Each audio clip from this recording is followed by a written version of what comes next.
Right, good afternoon. Just checking if my audio is working. That's good. Hello and welcome back to Roaring Pixels. Today we'll continue our lion sculpt.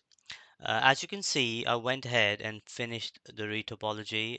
In the last video, we were almost a little bit more than halfway through the paw.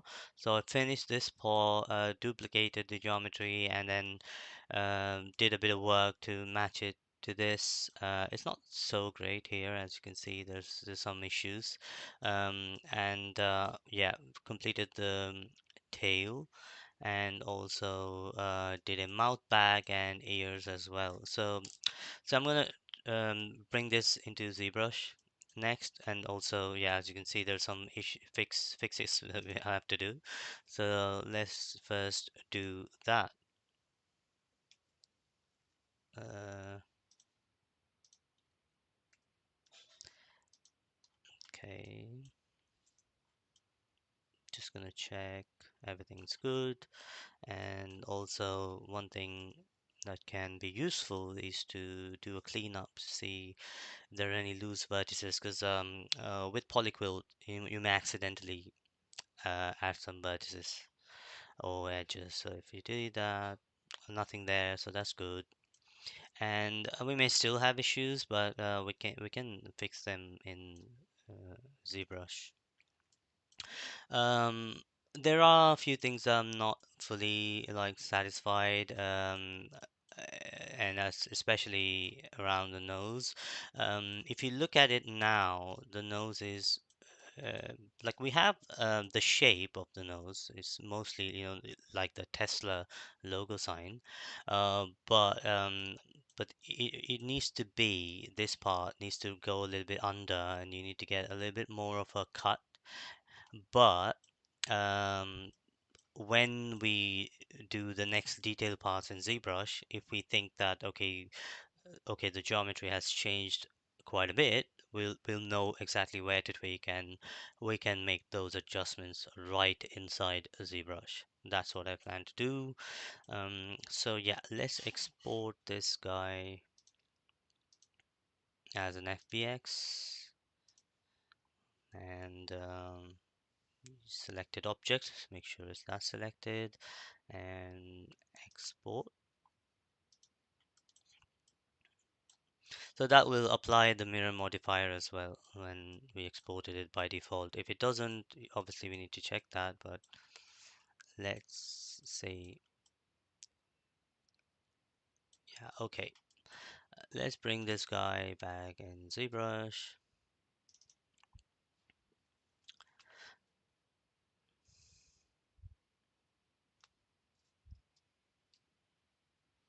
Hopefully I've have everything required for the next phase, but if during the sculpt we realize there are issues with this model, we'll have to fix that first.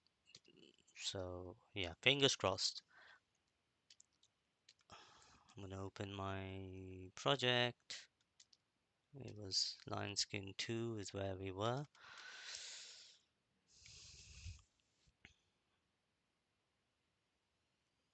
I'm gonna increment save this file as well. So save next. I think that will do the job. And here we had this decimated. I mean, we only had the decimation geometry because we needed it to go into Blender. So I don't really need this anymore. So let's delete it. So that's our lion, the high res, and we need to now bring in, clicking import, we may get our low res FBX open, and I don't want to import any of these, so leave that and click OK. And you can see how far this has gone, so that means that it's really tiny.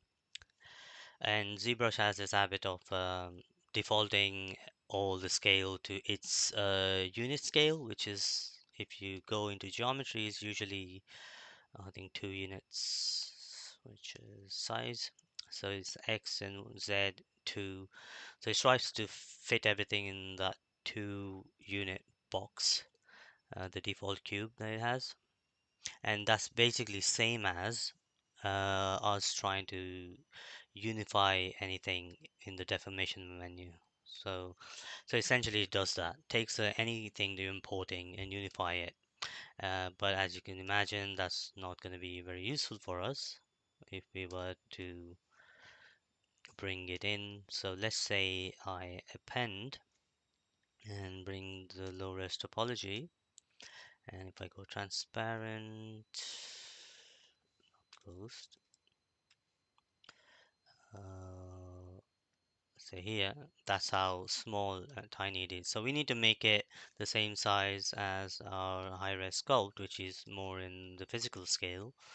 So for that, the easiest way is to go to your already scaled model and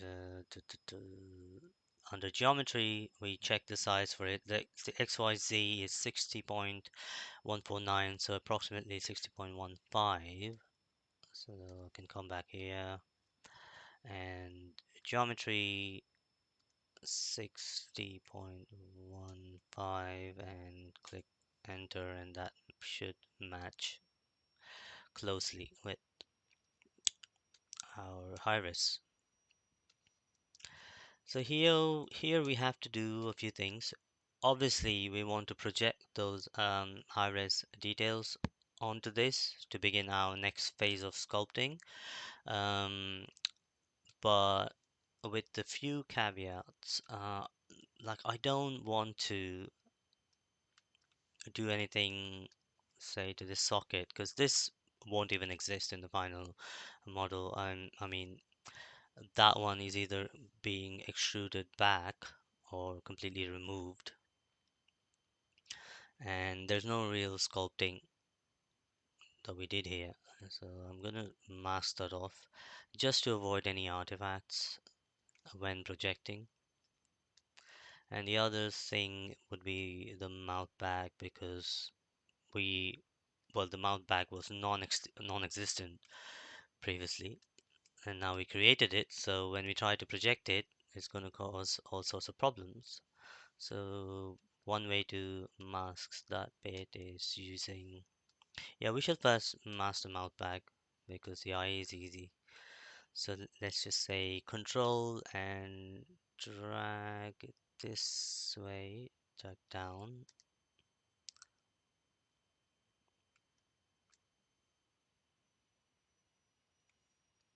If I now hit Control W, everything is masked, right? Except, sorry, polygrouped, except the mouth bag.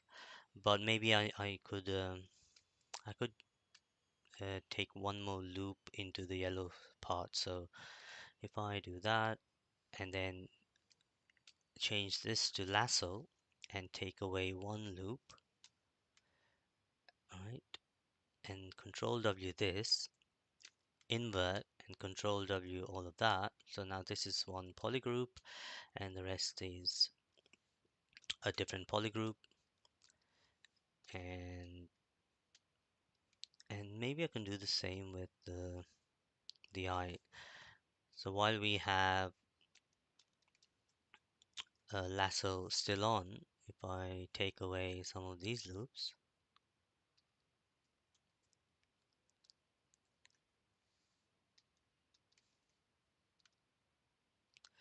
so I'm just clicking on an edge that will make the edge loop go away.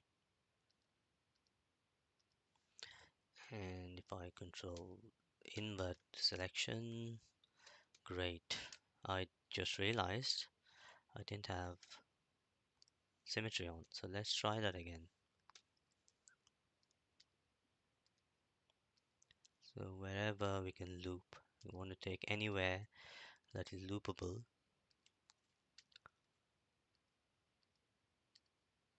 because this part we are very unlikely to change. So Control W.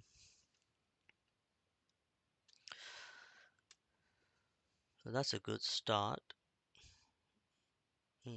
Topology here is a bit meh, but that's fine. And we'll keep making those adjustments. Right. So now we may, I'm gonna turn off the eye and we'll solo and go to project and say project all, solo again. And you can see we got back that silhouette. Oh, actually, we didn't mask anything, so that would have screwed up the mouth inside. You can see it's probably done a bit of damage. So undo that. So back to this, invert, and oh, did we already? No, no, that's all right.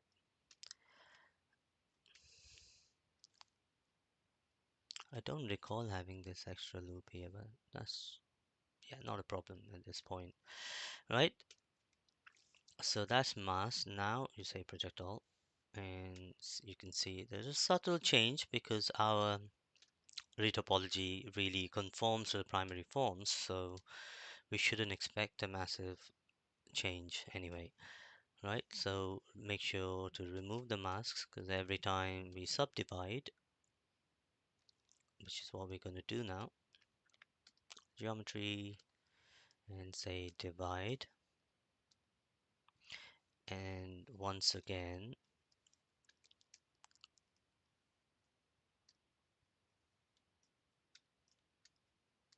so mask off and then turn off polygroup and project at this level.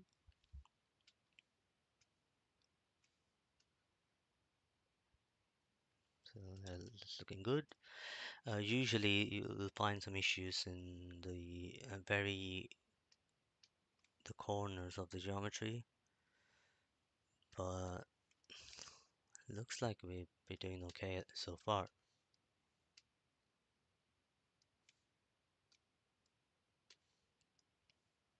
Okay, right. So divide again, but make sure you remove the mask.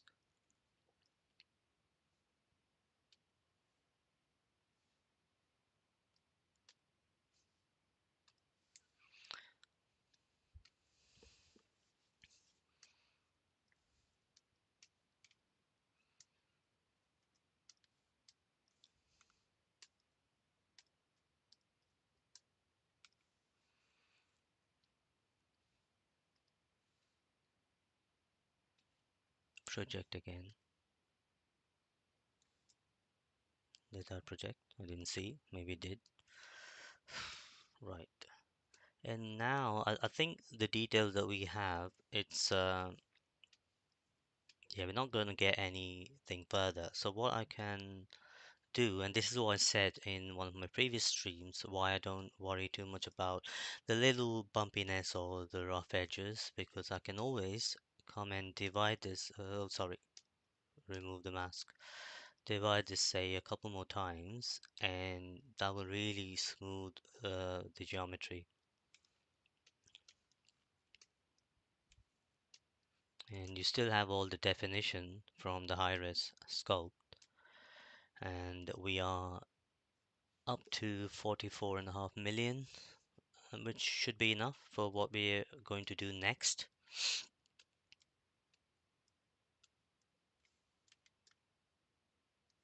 But still, I'll probably be sculpting at level 3 for now. I want to start and really look at my nose because, yeah, this is the angle that needs to look more like the line that I want.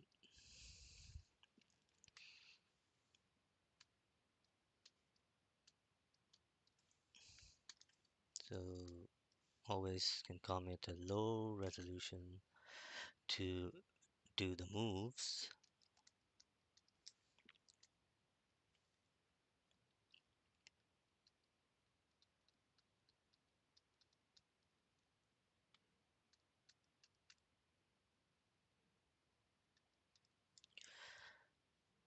And this is the shape I want. We need a curve that goes like that, and then this needs to really cut back.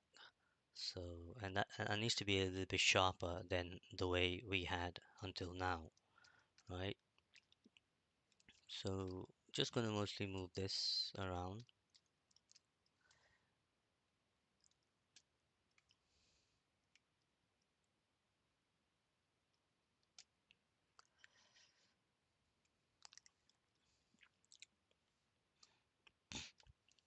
Go to high res.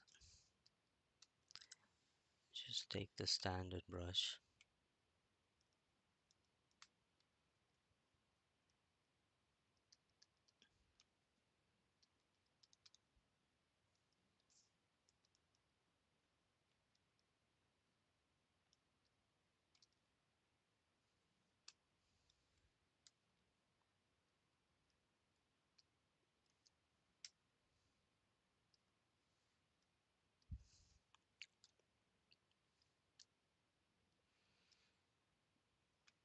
Clay buildup, alpha 6, intensity quite low, 7 will do.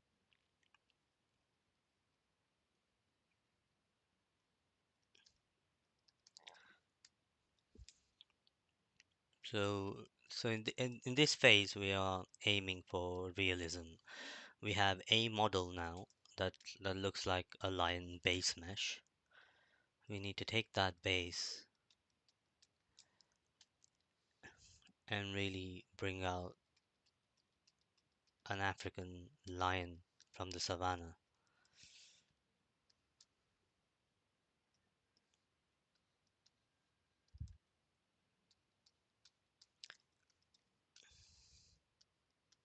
And the goal is really simple. As long as it doesn't look like a real lion, you're not finished. You know, you still have work to do. So, s- simple goal really.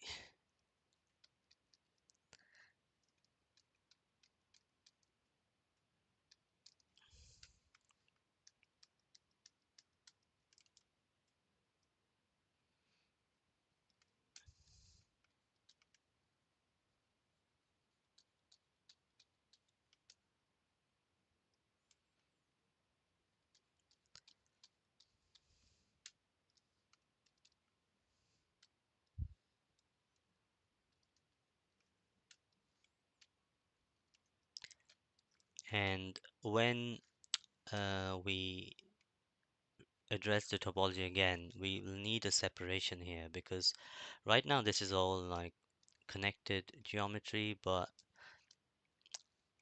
for these animals, it kind of stops there, and yeah, I mean, it's hard to explain, but we need to separate this part. And I didn't want to do it earlier because I know I just wanted a quick topology first that will bring us to this stage. And maybe you could say I could have just zero meshed it and then worry about the full topology. But yeah, I mean, you would be right if you thought so. That's definitely an option. But I still got most of my animatable topology. So if it's just the nose that I've got to redo, it's not a huge overhead. And to be fair, there's only a little tweaks that we will be doing. And if we didn't do it, it will still be okay. I mean, once the displacement maps are extracted from this, it'll still be fine. So depending on time, I may just decide not to change the topology itself as long as I'm getting the result from the displacement maps. But nose is a really like an important area because we'll be taking a lot of close-ups of this line when we're doing the look dev stuff. And yeah, I don't want anything to look off.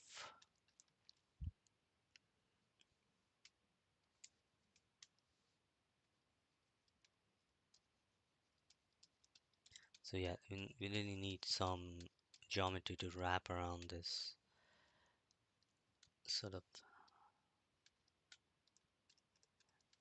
nasal labial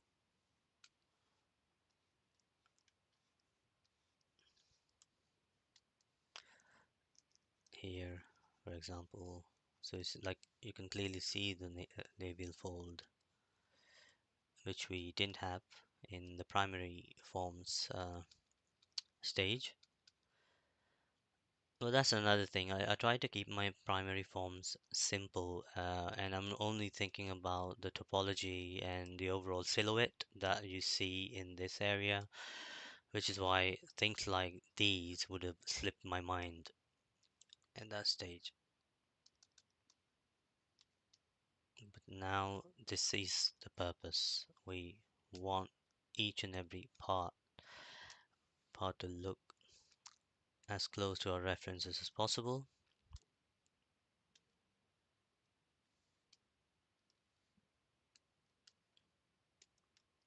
And one thing, if I look through, so I've got my focal length set to 85, which is good.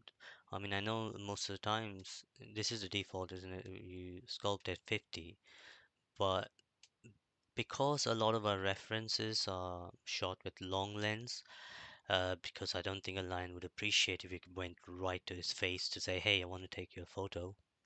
That's probably the last thing you'll see. So, yeah, because they're shot with such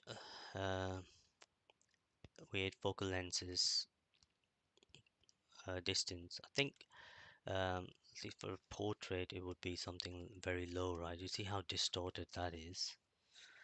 So I tend to go the highest possibly. If we can actually go even further, like 120, that might even suit our needs better. 120 plus. Because then I know that the sizes of the nose, the distance, when I compare it to my references, I'm more likely to be uh, accurate.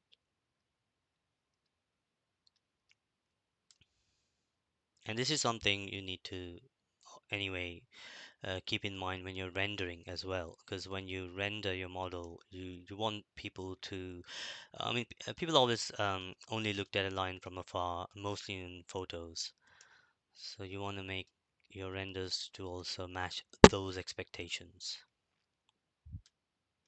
So, because earlier I was thinking my nose was too wide, but as soon as I changed the focal length, it doesn't look as wide. It looks pretty much same as my reference.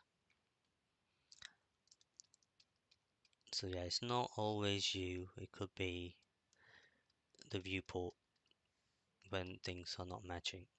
I can obviously bring a line in a photo and try and compare, but I don't really want to do that because none of my references are like licensed images at the moment. They're just photos from Pinterest. So so yeah, they're just purely for looking at.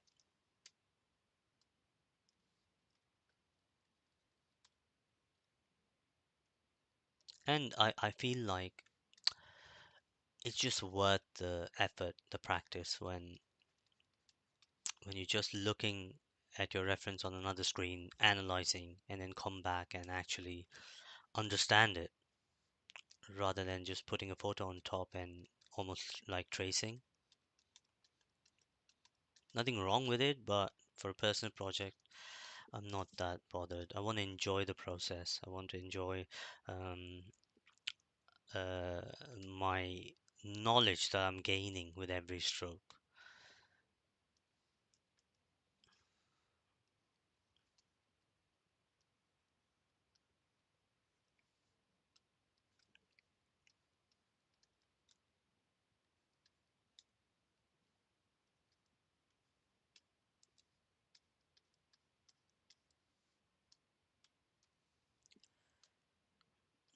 So as much as possible, when I'm adding like mass to any area, I try to keep it to subdivision 3.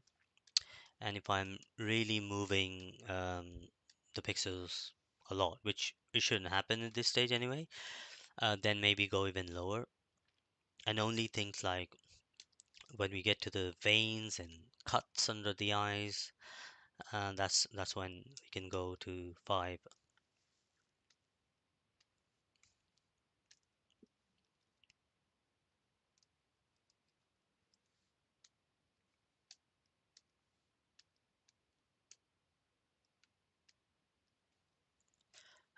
For instance, if I need to bring the mouth even further down, because that's how it's supposed to be actually. So this angle, this needs to come down. The chin could be a little bit wider.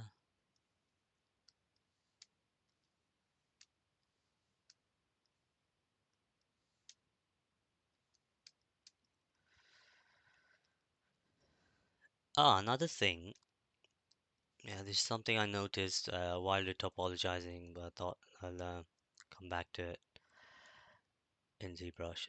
The chin for lions, both male and female, they do come out a bit. Like when you draw a straight line here, it should cut through the chin. So take a very strong jaw.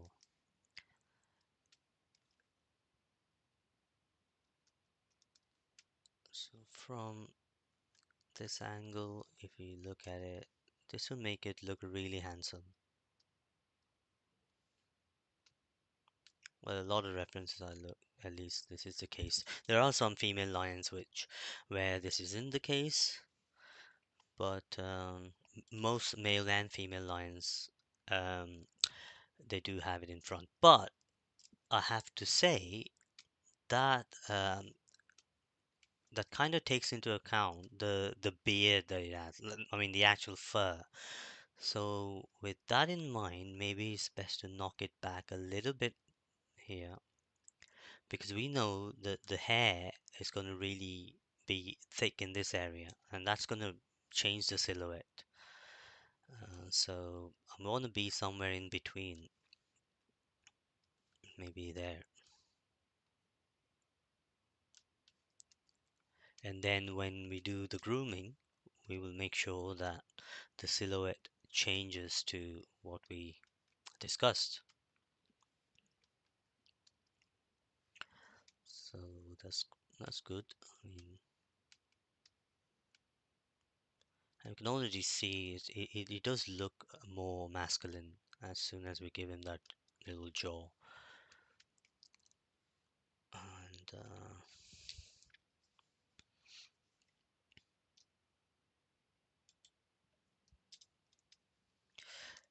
this is another good angle.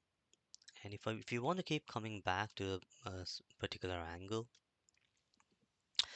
it is useful to share. Is it in draw? I think it's in draw. It is not in draw. I forgot. Is it document? Yeah, probably document. Okay, as soon as I find it, you will see what I mean.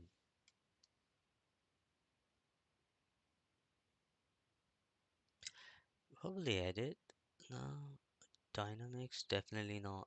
Layer, light, macro. Where did that go? So there's it should be somewhere here where you can just save a save your the view. So you got perspective, one, two, side, and things like that. I was pretty sure it was under draw. Snap, front, back, up, down, modifiers, channels, select camera, store cam, save current camera to list. Is it the new way of in ZBrush? Oh, this looks like it's changed. Let's say persp 1. Oh, right, they did change it then. Let's see. So let's go and frame it somewhere there and go to draw and persp 1. Yeah, that's it. So yeah, sorry. up until the previous version of ZBrush, this is not how it used to be, so I got a bit confused. But I think I like this. So simply you just store any angle and come back to it when you need to. Yeah, no panic. When ZBrush makes the change, it's usually for the good. And once you figure it out, it's all good. But yeah, I would have gone crazy if I didn't find that.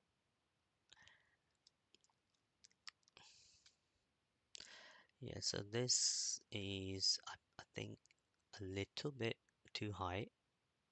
Maybe that's all it needs. Let's do a damn standard. Maybe go to 5. Because I want a clear split happening right up in the middle. And it stops somewhere at that point, right?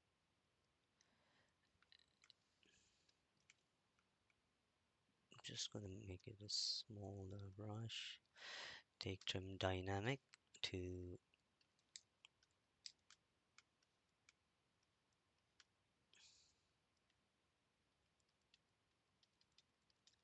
smooth it ever so slightly, and then trim dynamic again in this area, so it's not a sharp end like that. See, it just slowly fades away. And you come here, so draw plus one. Let's see,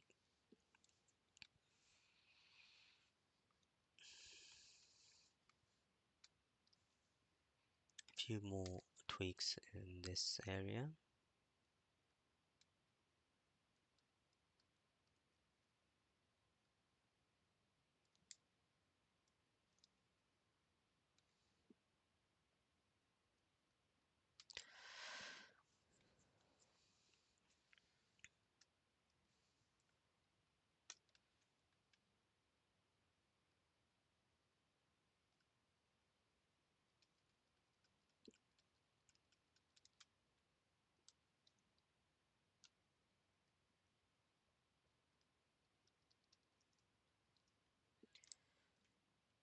So based on the shadows I'm seeing in my reference, I'm just digging it a little bit inwards there, so this gets a little narrower.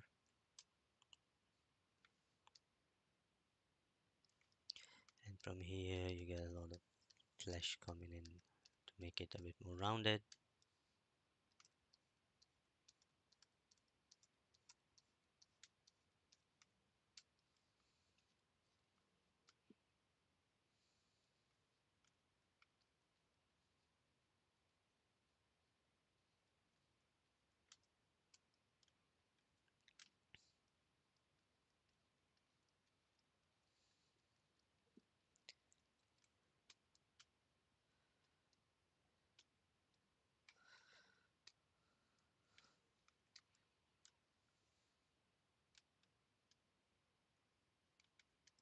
So the lower jaw technically it goes further in and you won't have that gap, but we might need to keep it that way for rigging and even sculpting purposes, because otherwise yeah, those vertices are going to be hard to find for weight painting and that sort of thing. So yeah, we'll ignore that, but acknowledge that it's there.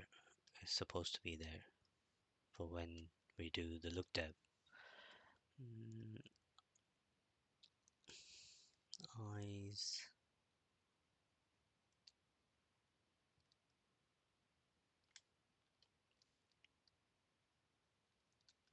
Yeah, I want to add damage to one of the eyes. Maybe it's this one.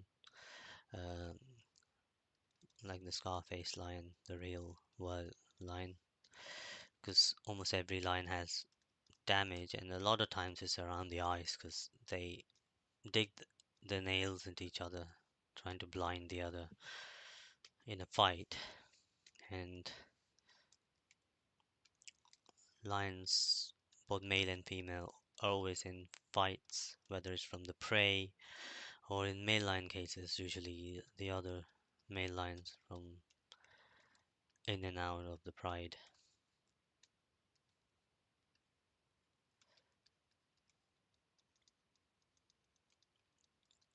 A male lion, I think it is the male lion. It sleeps for 20 hours a day.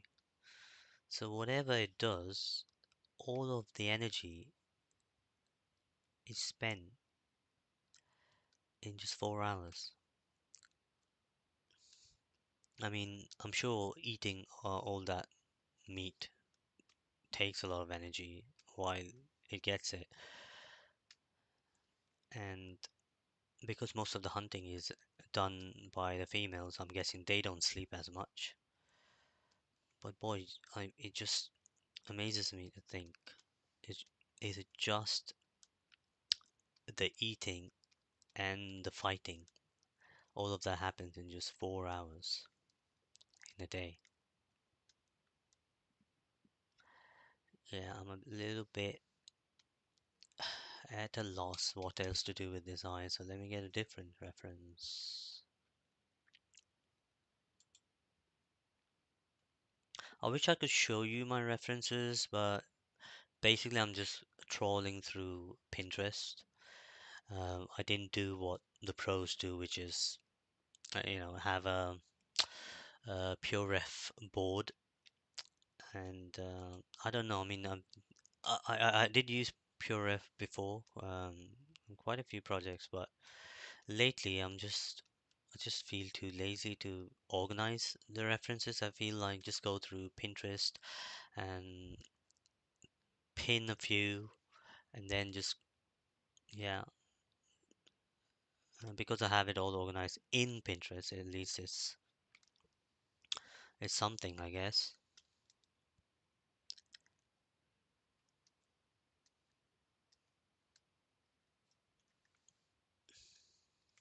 But yeah, I mean, if you are someone, if you're a pure ref fan, pure ref has some really cool organization features now. You can even, I think, save short video clips and GIFs, GIFs. Very, very handy.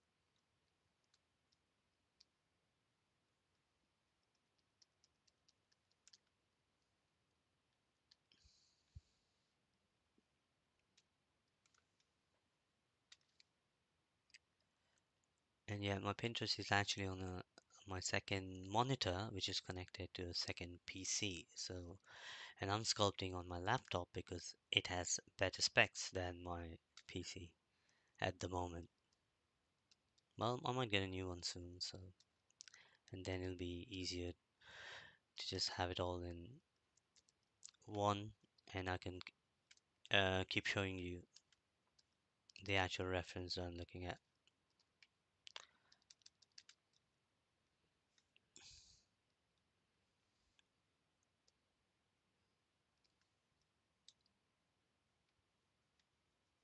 And this is so rounded, this area, just around the eye. Very fleshly. Almost like if it's an older line, I imagine this is where the eye bag would be.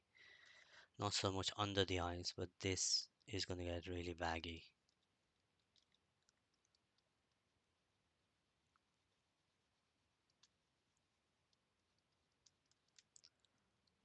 So yeah, if it's not sleeping 20 hours a day, you might see very baggy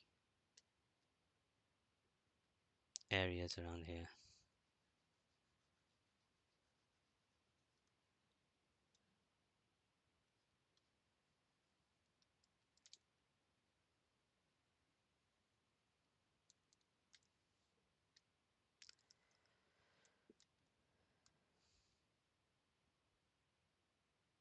I'm just going to smooth out this area here.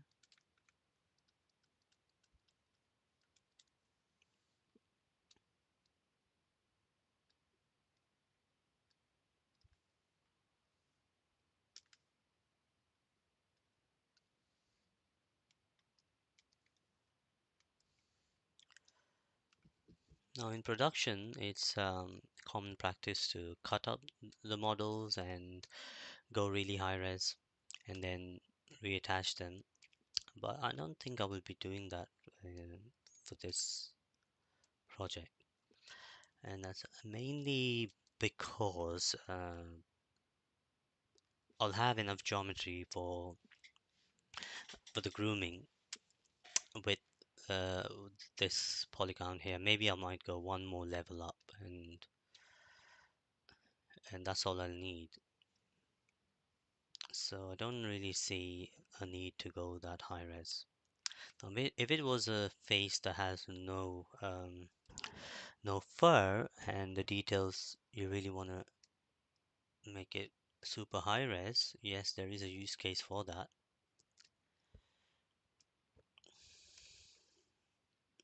But I'm happy just keep sculpting it as one piece and not have the overhead of cutting it up and then stitching it back together. The other option is obviously HD geometry, which is less used in production by most studios, but it is not unheard of. Chris Costa used it in, was it The Incredible Hulk?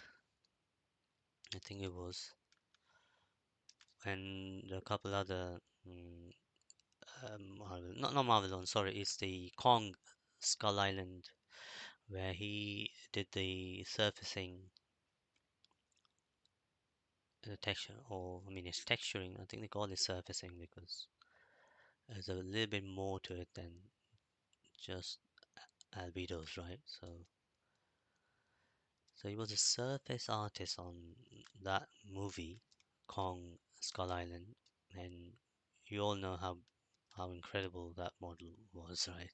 Just out of this world, realistic.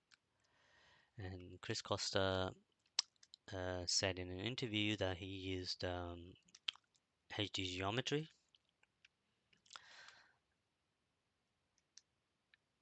but I don't like HD geometry if I'm honest with you guys. I can show you what it is capable of in a separate video and what it can achieve, what it's used to achieve.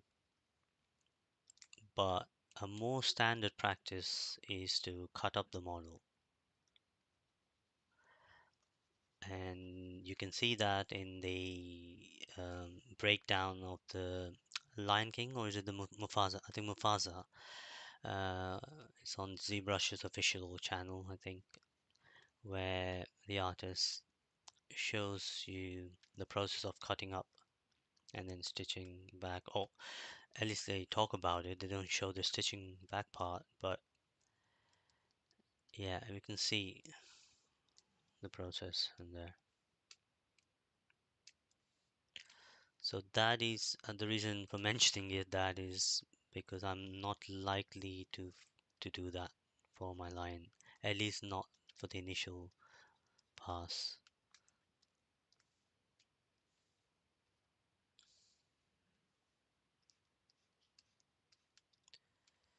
But it's something that is good to know because it's widely followed in cinema. Because obviously you want something to look good in 8K on a big screen. Yeah, you need to know that stuff. But if you're doing it for YouTube, bit of an overkill.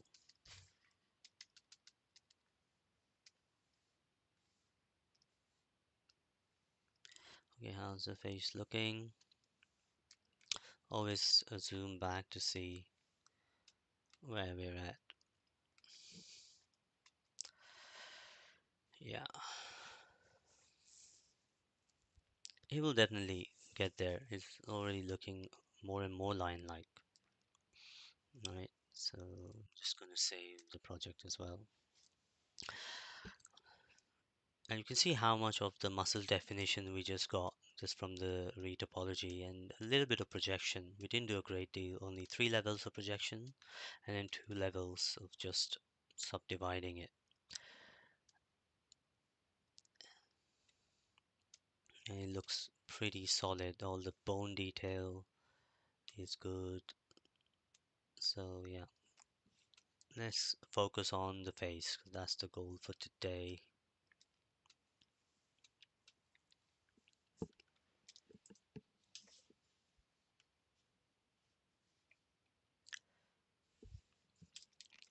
Another thing is in this angle here, the nose, right now it goes like this and it's almost really flat.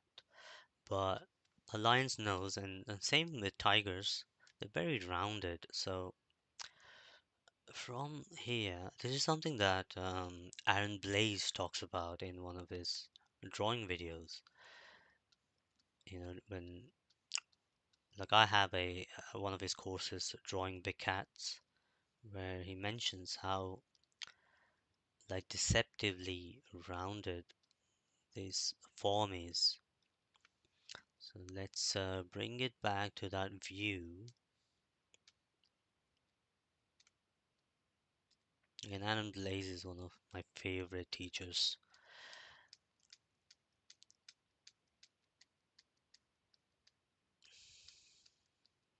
And so he makes this point of making sure to have that very rounded shape. So when you look at it from here, that's fine, but I think around here it should still be have that curve coming through. So I'm going to put down some mask, maybe a level 3. So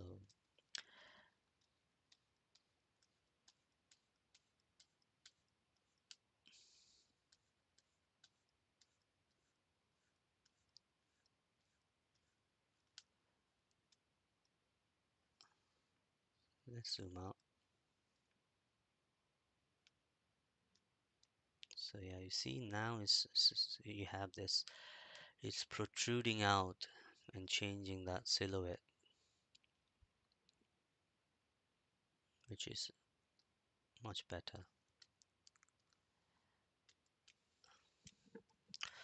Let's see if we need a different material to view this. What's this? Material B. 2 is too specular.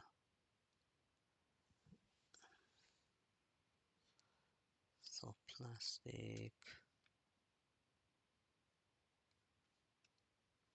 Yeah, some of these materials are really cool and they accentuate some of the features that we like to see. Fast shader is good, but it's really like shows a lot of the topology mainly.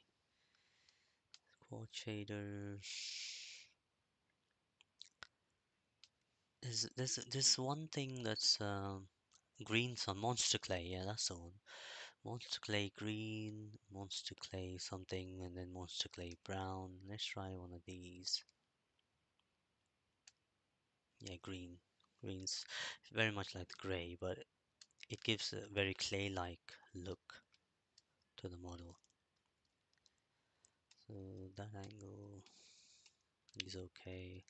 We need to address the top angle as well. This is the angle that we don't really find many references for, and there's something about it that I really don't know or like.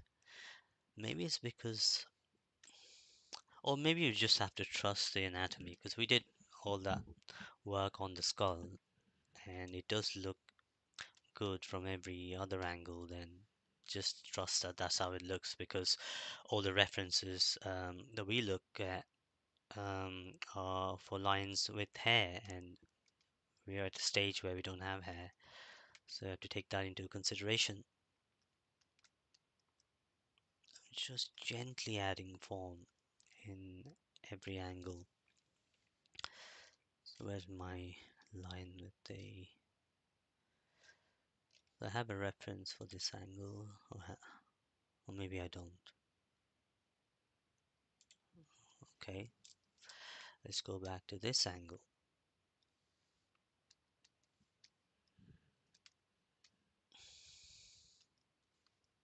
Also, I'm going to remove solo, hide the iris, and just get the eyes back here.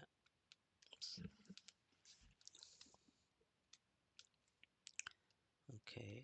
Mm, so more subtle modeling to bring that curve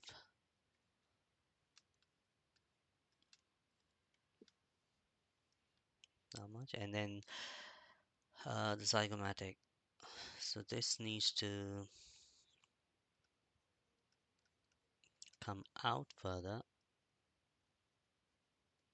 to create that shadow under the eye. So this bone here, and then this will go really under because of that, giving us that shadow, which you'll see.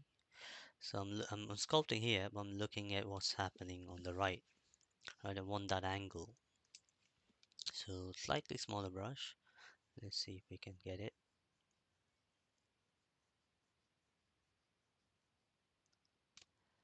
Yeah, that's more smooth.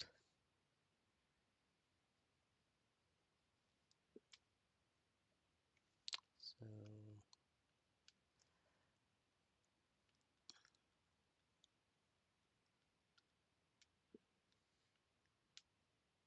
so yeah, that's a bit better.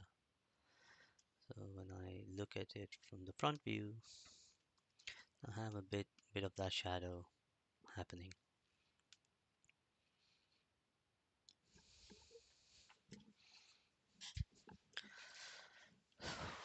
Right.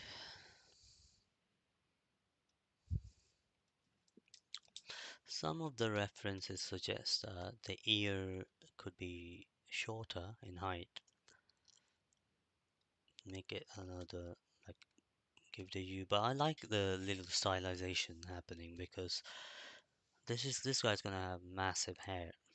So, and I want the ears to still show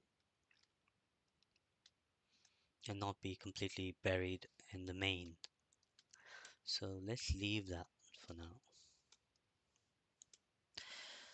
Perhaps this curve is a bit too much. Let me see if I can find a reference that confirms that theory.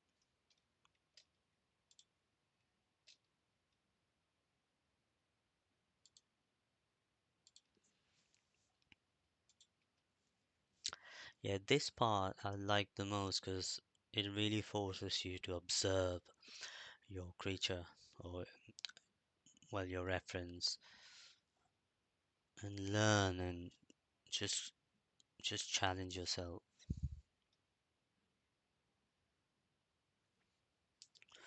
I would say the size of this cheek is fine, but there's got to be a bit more of a bagging happening here, the transition, because there's really nothing sort of keeping this part together when you look at our anatomy, right? So there's a muscle, and all of this is really not muscle, isn't it? Just sagging skin. So the gravity would have pulled this guy down a bit like that. So yeah, so there's one big section there, a tiny section here, and then more happening to sag around the lips. So yeah, when you look at it from this angle, I think it's just more convincing. So we're gonna make sure that this blends into that form a little bit better, like that.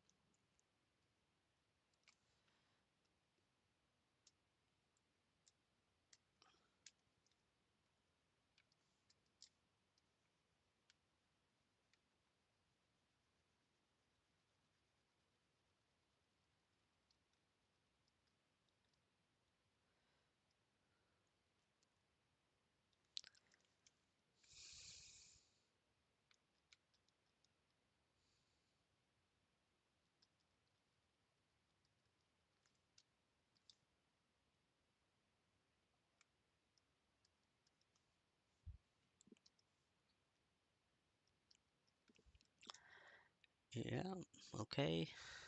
So we need to have that really strong lip as well. And I need to look at some close-up images of how this lip goes. I'm gonna guess it'll just have, it's gonna come out a bit, and but we won't see any of it because for a lion, this is all covered in quite um, thick fur, and we don't even have the luxury to look at a female lion because they also have proper beards.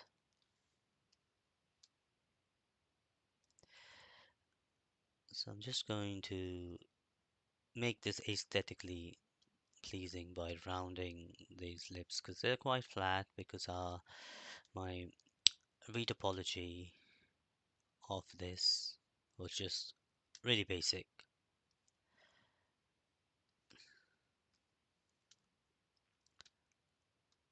And remember, we did have this the mouth bag in a different polygroup, so you can always isolate it and focus on sculpting that. But that's probably for another session. I want to just make sure that I get the externals right, the face, and maybe move on to the veins. And once we have all that, we'll focus on uh, the mouth insides because it's a really, really important part of any creature project because you will have to show a lot of teeth and tongue close-ups. And I want to really study them first separately before I come back in my next stream. And another thing I have to look at is the way the neck is going. Is that, I mean, I like what we got here now. Now this will make him look really good once we have the hair done. And what I'll also try and do in the future stream, although all of the grooming I will mostly be doing completely inside Houdini, probably using the Groom Bear plugin. But it would be nice to just use fiber mesh in ZBrush just for the mane to see how he's getting on. Yeah, but all that after I'm convinced that everything else is in place.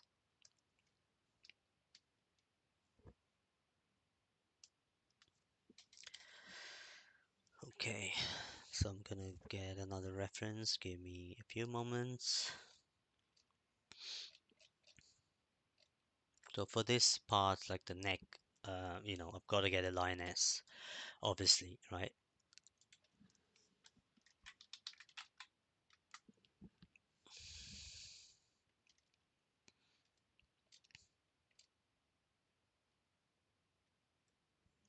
And as much as possible, try and look at real photos.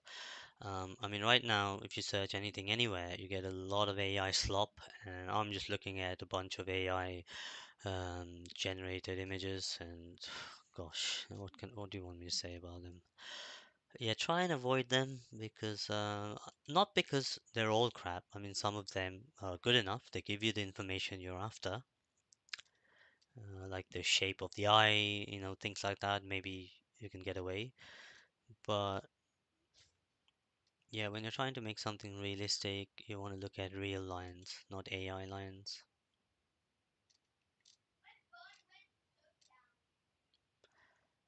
Yeah.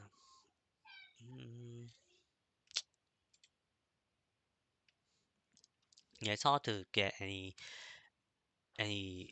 real good references on Pinterest or Google for particular areas like the neck. So I'm gonna just use my own knowledge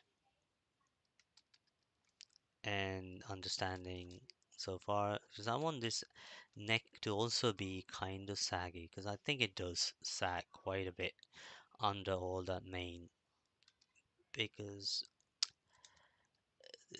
the neck muscles and the tendons, is it a jugular, what you call it? There's something that's like a really thin, not thin, because I mean they're quite big for lions, but relatively speaking, there's so much that happens around these, and these are heavy, heavy creatures. If I gave him a bit of that, and then go across. I think it would, because I'm looking at the Linus as well, and right now, and it has this neat curve. So earlier we were not pivoting until about this point. So bringing it down there to me makes a lot of sense. And slowly blend into that chin.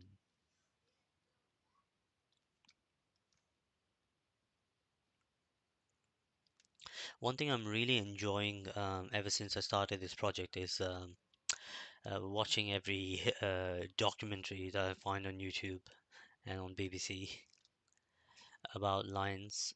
Oh, there's so much you can learn. Fascinating creatures these are.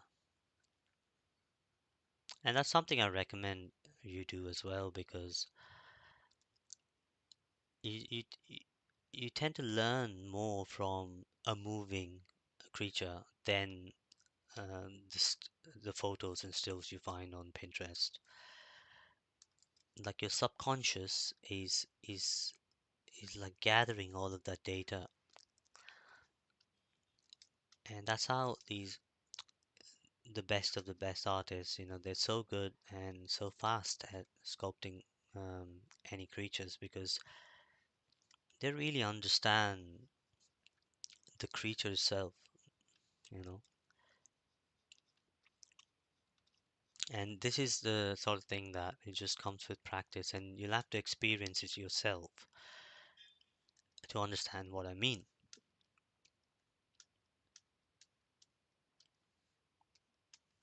Yeah, I must have looked at like I don't know, 100 plus lines in the last 3 months in preparation for this project. I can't say I'm still an expert until not until I finish this and it really looks good, and you all think that yeah, that's really good, and you have nothing to say. I can't call myself an expert, and that's not the point either. I just want to enjoy the process and challenge myself, and and when you do that, you will actually learn so much.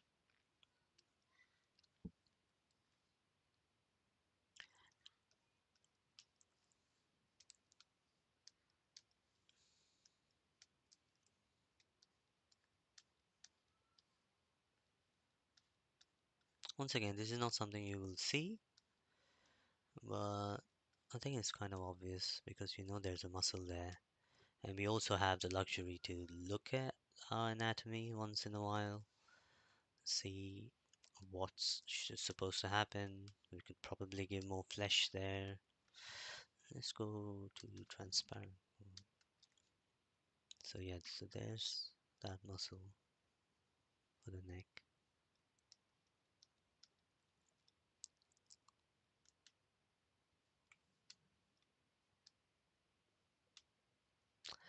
Obviously, we're taking into account all the fascia, the skin, the fat, so we're not we're only deriving some things from the muscles.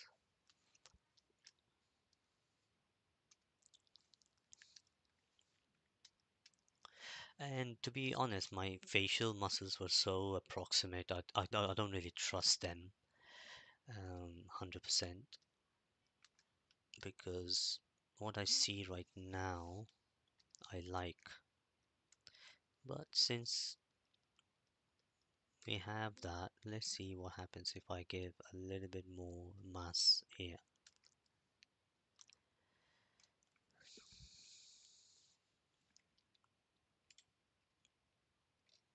Also gonna get my reference of Scarface the Lion. Where is he? I'm not sure if I shared my Pinterest board and there's like 51 images. I think I did in one of my previous streams. I will add it to this video as well. All the videos. So any of you who are trying to want to try this project yourself, you at least have those references that I myself am using.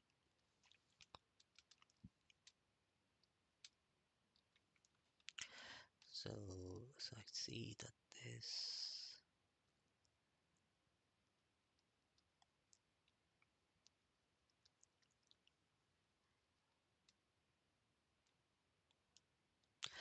So I'll have to break symmetry to do the eye damage bit, but I don't want to do it today. Not until I'm satisfied with the rest of it. Yeah, breaking symmetry is something that I try to avoid for as long as possible. So there is this part on the eye that I can see needs a bit of work. We currently have like three pieces happening. Let me just delineate that. Let's go a level up. So we have this eyelid, and then this that's the goes on top of the zygomatic, and then there's this piece here. But when I look at it, my references from this angle, it this looks like all one piece. So maybe I've got to come here and then bridge that gap, bridge those two pieces together.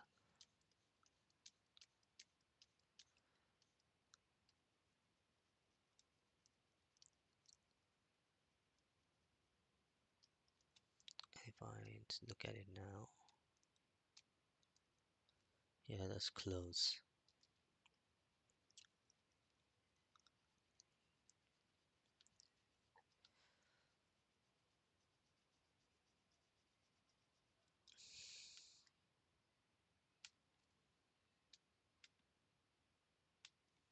Yeah, that is close.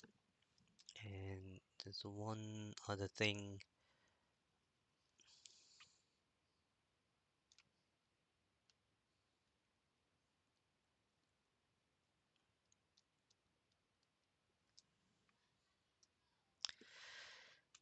and that's get trim dynamic and see if we can just dig in a bit, create a plane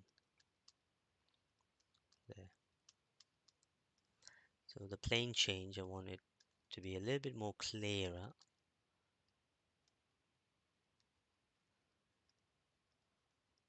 very gently.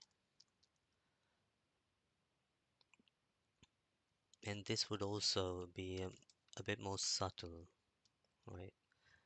We want the plane change there, but not as drastic as it currently looks. Because there's going to be a lot of flesh there. Maybe Sculpting 3.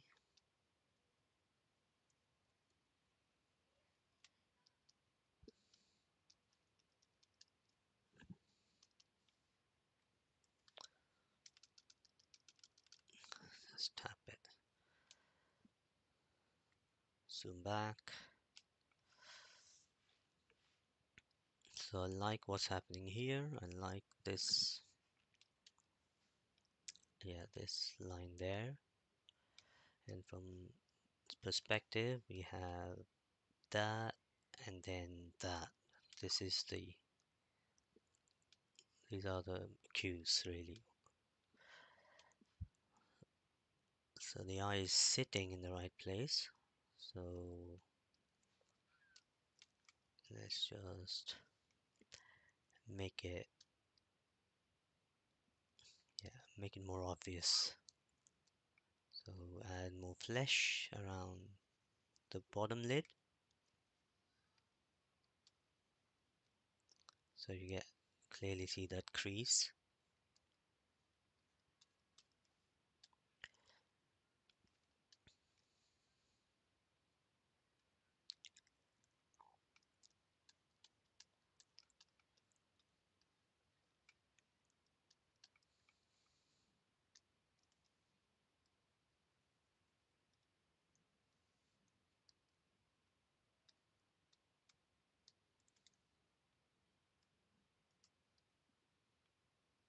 Maybe I've gone too much with this.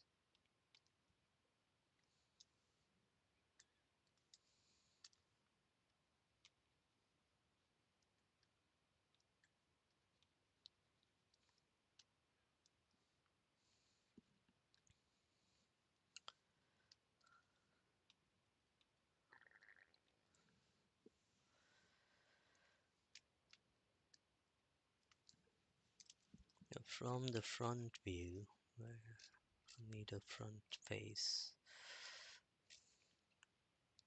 here.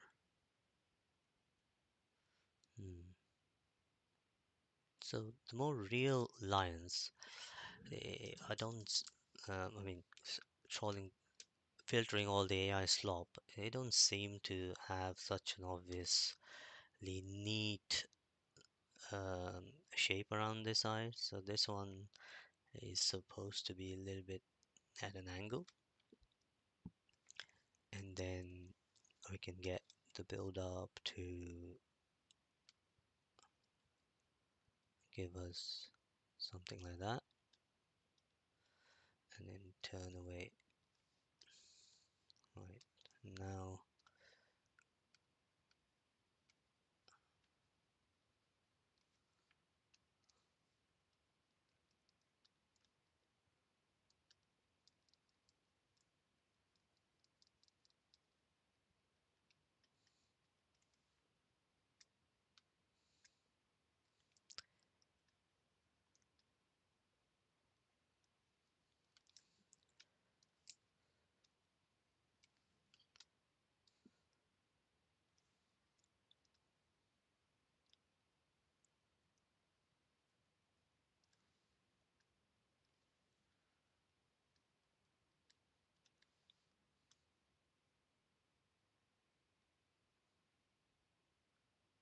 yeah. So all of this, there's this dark black bit that goes around the eye, and the eye is literally just that much.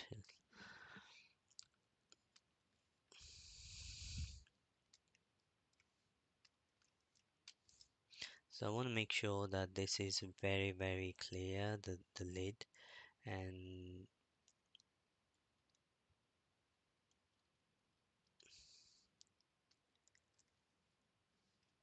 also the eye needs to wrap around the sphere of the eye, right? Which it isn't doing at the moment.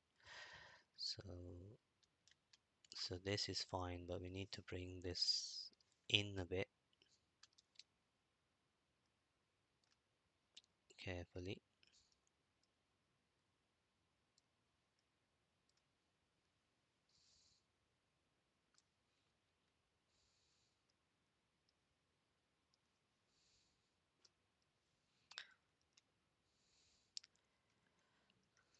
Yeah, I always find eyes to be harder. There's some artists who just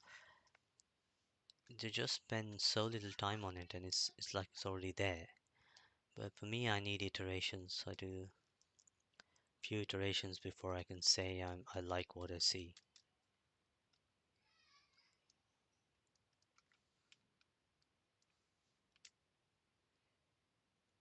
Yeah, I think this is what I like this a lot. That's what I was after, because then I can also come in here and accentuate that piece of geometry. It just really goes into that part, and then this flesh-like area,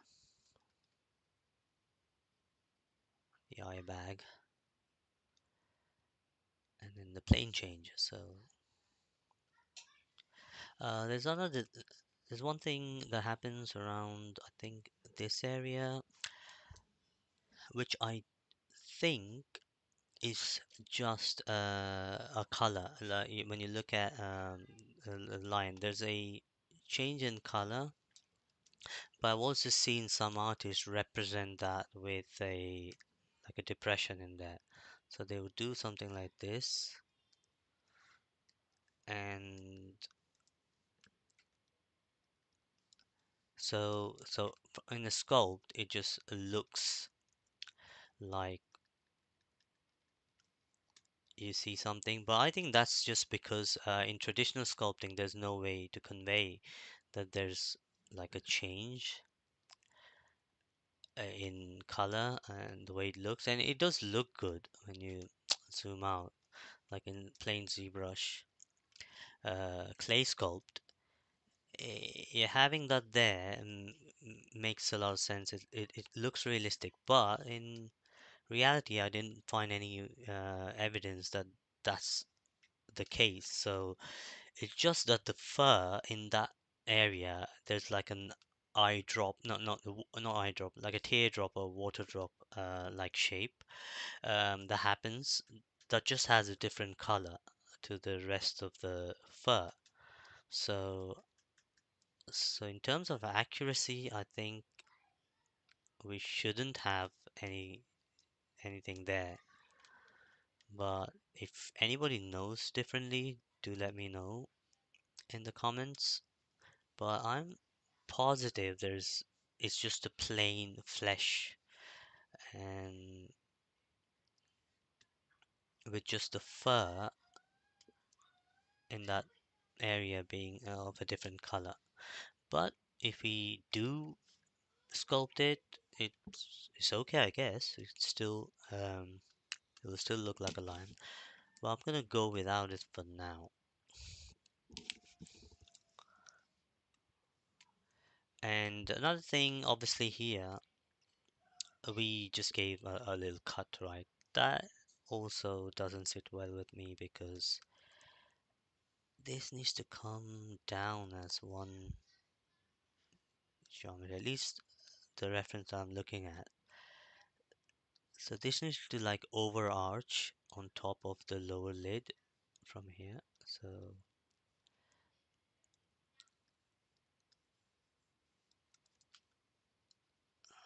I'm going to smooth out this bit.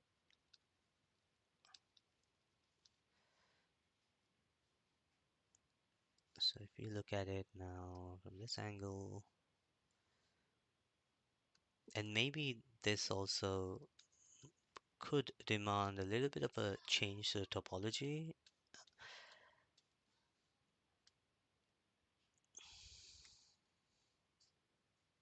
Well, we'll think about that when it comes to it. So if I look at it from this angle, I want that clear to clearly define the lid.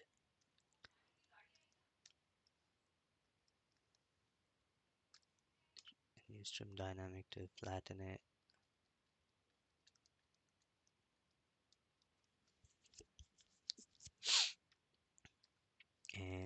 And the entire lower lid as well is too far out, right? So let's just mask this area,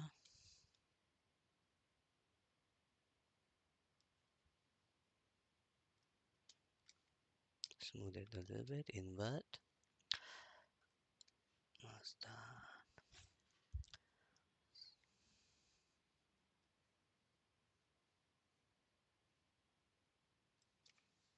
go lower, not that low, 3.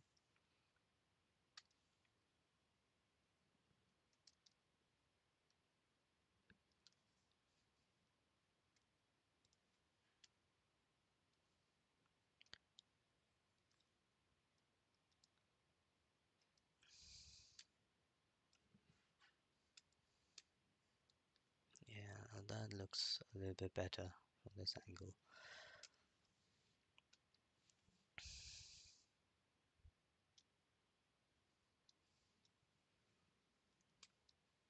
And now it needs a bit of repair work.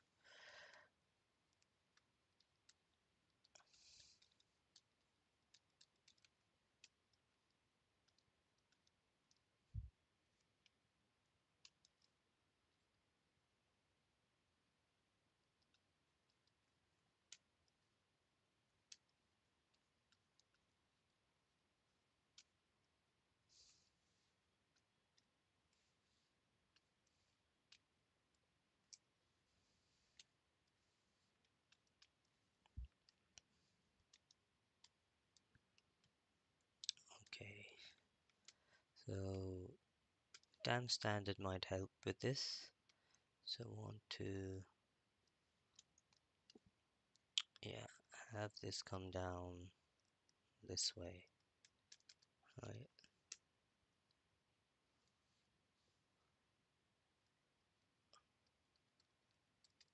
Not that harsh, but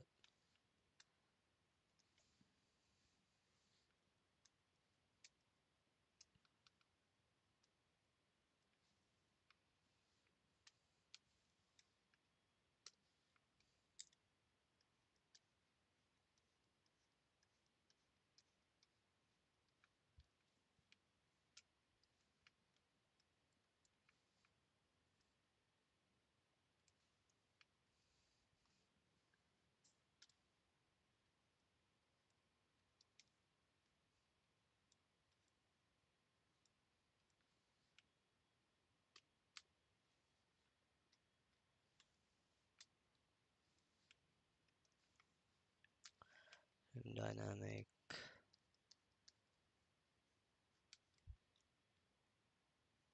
Okay, so you see there how like when I did that cut, I did it at a lower level, like 4 in this case, and then when I go to the higher level, it automatically smooths that out.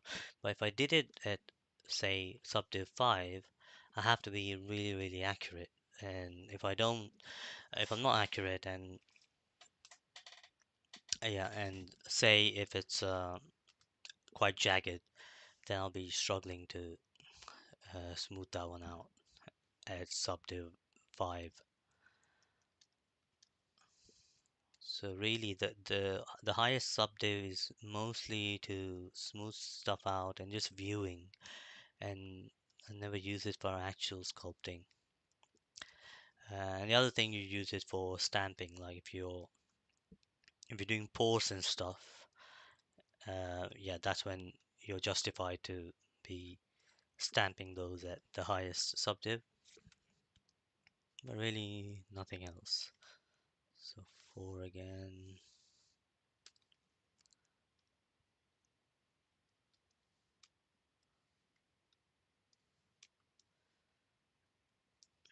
Again, I don't see this particular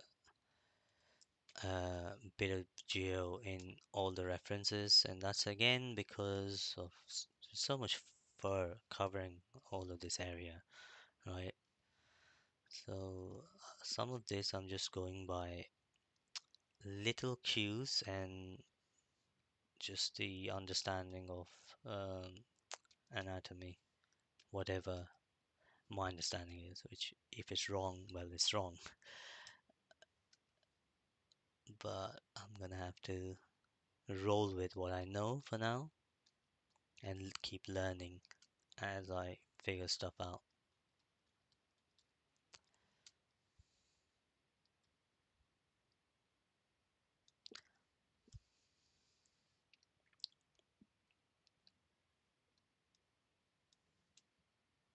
And I also have a flash sale going on right now for my 2 Udemy courses. If you want to check out for the next 5 days, they're just under $10. Links in the description. Yeah, that's so much better. I think the eye, just from a distance, I can think, they saw all of this, can have it UV'd separately and have it colored black. Um, there's also, there's a layer that goes on top, which I'll model it separately. There's no point like pulling any more from what we have, because lions, tigers, all these creatures, they have another sort of layer that goes on top of the eye. So from here, so this will stick to another. Actually, let me bring a reference to show you guys what I mean. If I can go on Pinterest,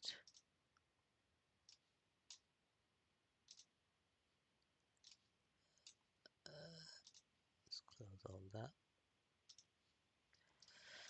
S- Pinterest.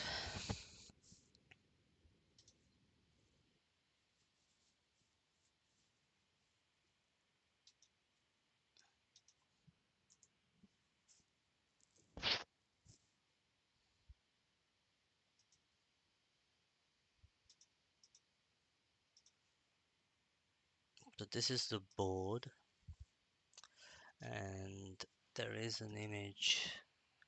This is good, but if I showed you another one, more close up like this. So we have, you see that layer that's going on. So what I like to do is, once we have the eye sphere, you just take an extra, well, select some polys from the sphere itself and then duplicate and create another layer, and then that will form, yeah, part of the geometry. And but obviously it will be skinned with the rest of the model. So when it blinks, the whole thing blinks along with the eyes. But it's like an extra socket, isn't it? So that's like a separate geometry. So what we are sculpting at the moment, what I'm doing is just sculpting this gray bit underneath, right? That will hold this together. So I will like create this cavity as well now, so we can see that clearly. So let's go back in ZBrush and say select this eye. So right now that's how it looks, and I'm going to do a couple things here. So first of all, reset and just making sure, do we have symmetry? Yeah, we do. Rotate this to 90 degrees. So, so we have the ball bit facing front, and then so again I will mask this, say about that much. Actually, just smooth it, subdivide it maybe twice, and then mask it, so you get much smoother mask. And then you can go to subtool, and here you have the option to extract. So by default it might be too much, like really too big. So thickness of 0.02 is too much, then 0.001, how is that looking? Yeah, so in this angle, let's try again. So it doesn't accept it until you actually click accept. So this is also saying that you want double, and you probably want double, at least when if you intend to sculpt. Um, but you can always delete the inner faces later if you want. But this is what I like to always do with these animals. So say extract, and now you should have a separate tool. Oh, what happened? So extract and then accept. There you go. And so if you go here now, say solo, so that's what you get. Obviously, we won't be needing the all of it, but depending on how we end up rigging this, we can make that decision at the time.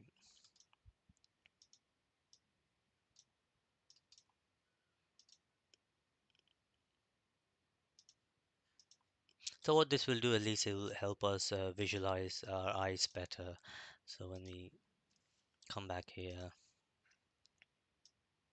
I can also go one step ahead and give this a material color. So something specular, not chrome, but maybe almost jelly bean. Nah. So reflective foil and say color black.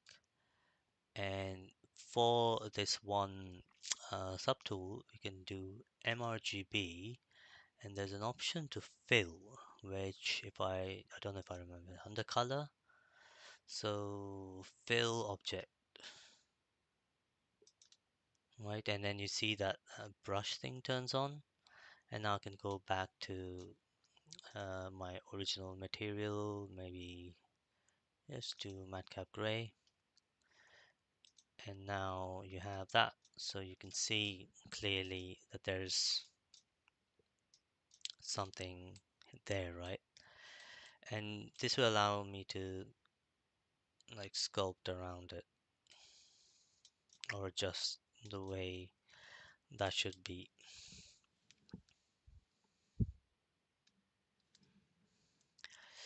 Uh, don't really want this basic material. Yeah, let's- and yeah, mid gray. So, yeah, so hope that was useful.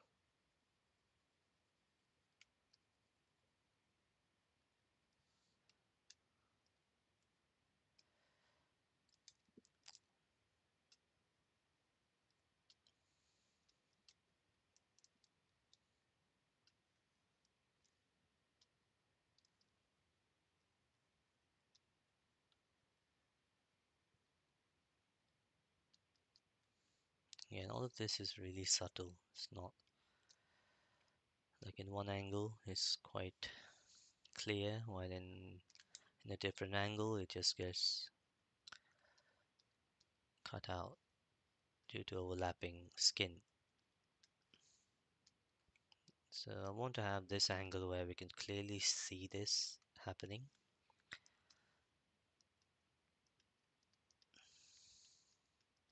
I don't know what you call it or why it's there, but very distinctive, isn't it, for big cats?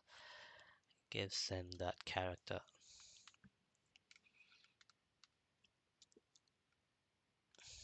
So the next thing I'd like to do is add some markers for the whiskers. So I believe I will need to, I'm going to save my file because I need to subdivide this one more time.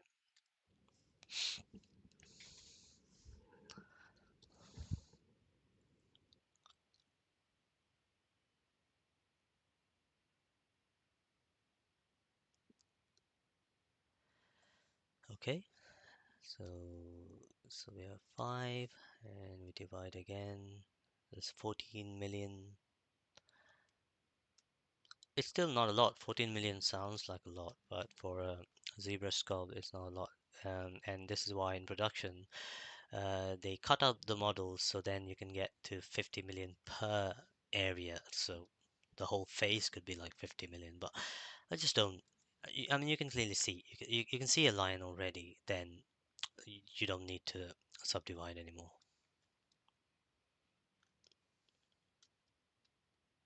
Because when we do the look tab, you're gonna look at the fur.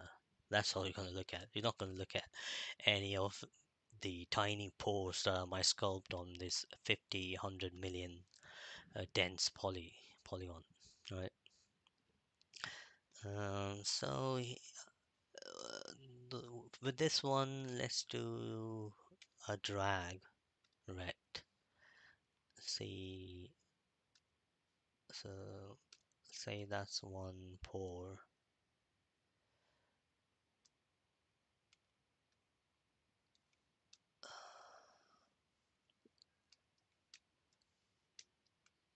And we can like sculpt around it as well.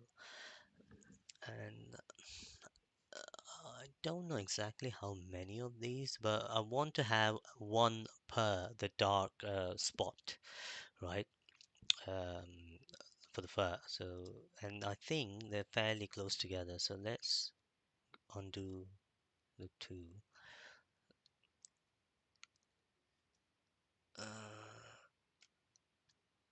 Another thing is maybe we could have instead of drag, we could have just done that and increased the spacing. I don't know. Maybe I'll stick with this for now.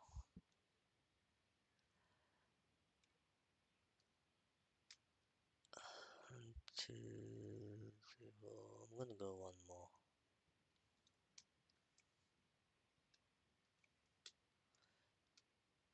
Yeah, it's a bit too harsh, like too deep, but that's fine because I will, yeah, we'll sculpt around it to make it less obvious.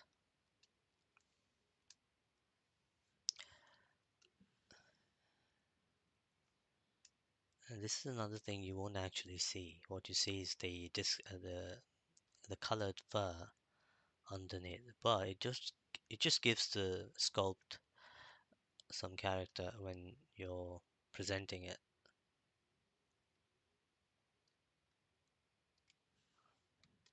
Does it go all the way there? Yeah, we'll do one, two.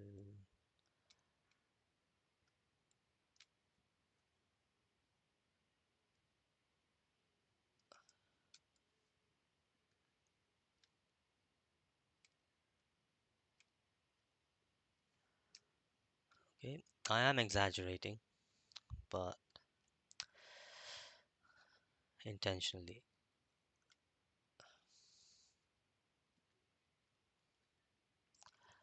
I think that's more like it.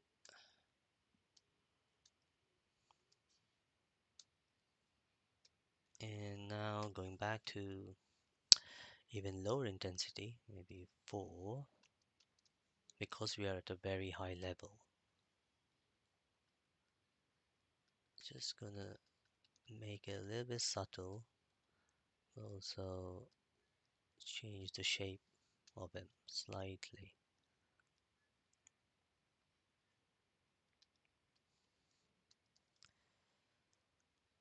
So this will help me like plot my hair strands for the whiskers. And also I guess the displacement, I can use it to paint a different color, which will then feed into the fur. So plenty of uses to have this. And it's also actually quite natural because you do have like deep pores where these come from.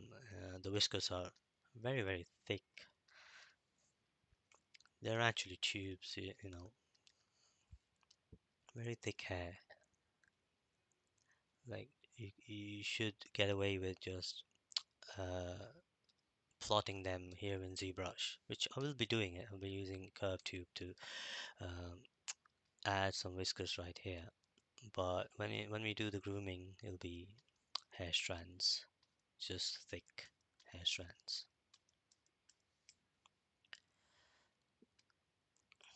Yeah, in all honesty, there's not a lot of this that you see, right? To know exactly how it looks. So yeah, always step back, zoom out. I'm still liking the slightly exaggerated ears. They are bigger than what I see in most of the references, but I kind of like it, so I'm gonna keep it that way. So we also fixed the chin, and that looks very strong in almost all angles. But when I look at it from this angle, there are a few things we can address, right? So just keep him there. Draw store cam bottom up. Okay.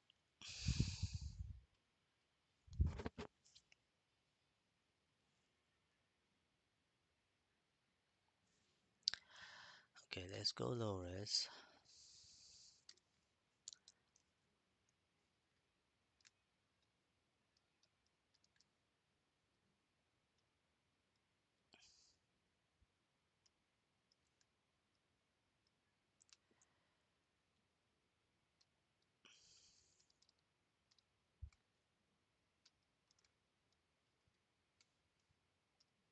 Okay, see that,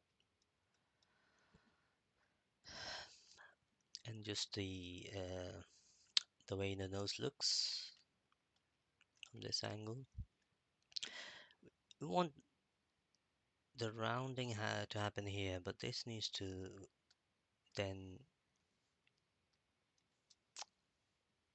clearly go outward. So And this is the bit I really want to get right.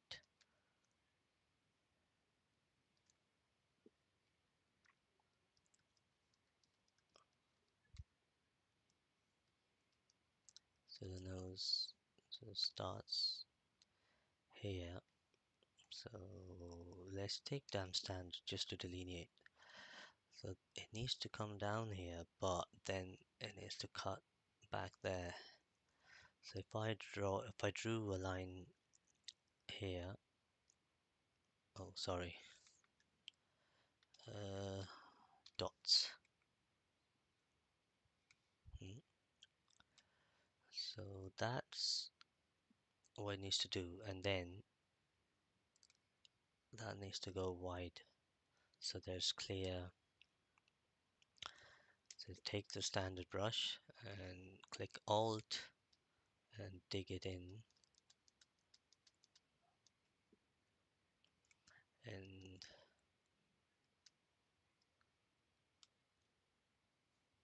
so this is good, and this is where that separation happens, and this is what we need to adjust for the topology as well to take that into account.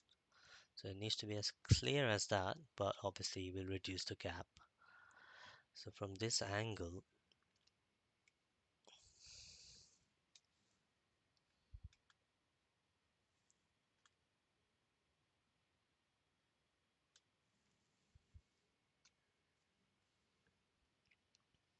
I can go to clay build-up to start closing this a little bit.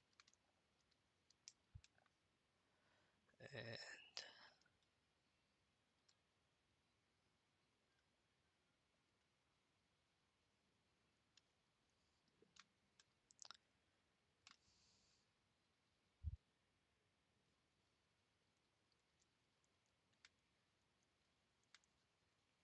yeah, a really important area, because we will be doing so many close-ups of this face, right? So in every angle, it needs to read. So if it's looking slightly off, then we're not done with it. So we will have to make a little adjustment to the topology as well for this.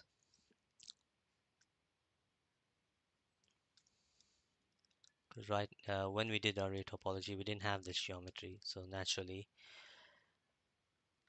yeah, the edges wouldn't flow accordingly.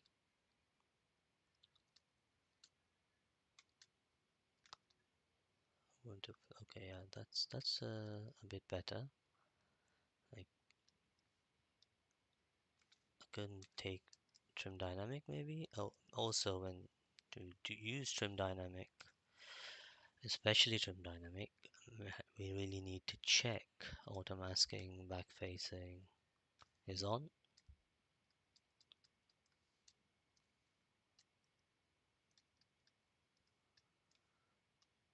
And there we go. This is just what the doctor ordered.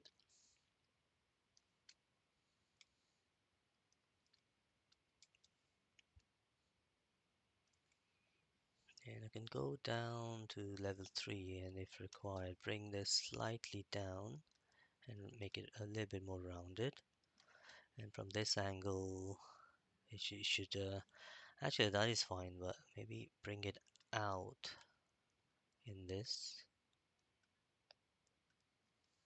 and from top make this a little bit inward.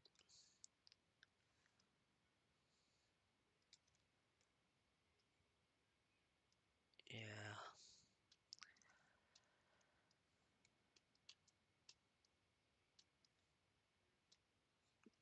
yeah.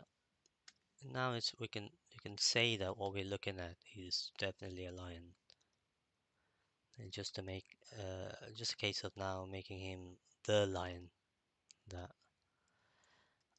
right, like we're starting to think in terms of a portrait of a lion now. So I think in the next stream we are definitely ready to break symmetry and sculpt some details around those eyes. So before we start that, it's always advisable to take a copy of your model, right?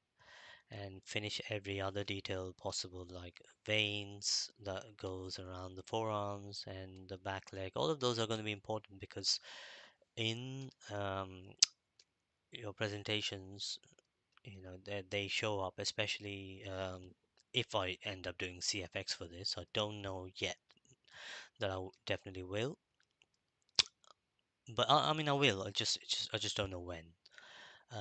Whether it be like immediately after I've done this, will I dive straight into that or not, depends on my schedule around Christmas and after. Right. So when we do that anyway, those veins are going to be so crucial, even for just still renders. Okay.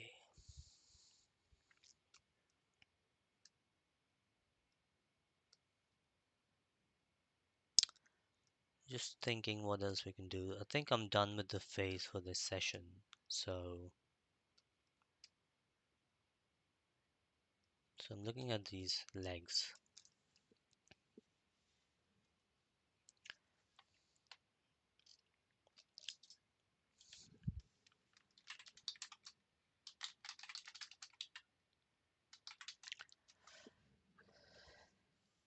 So now I'm gonna go back to something like Yoon's anatomy models to check out the placement of the veins.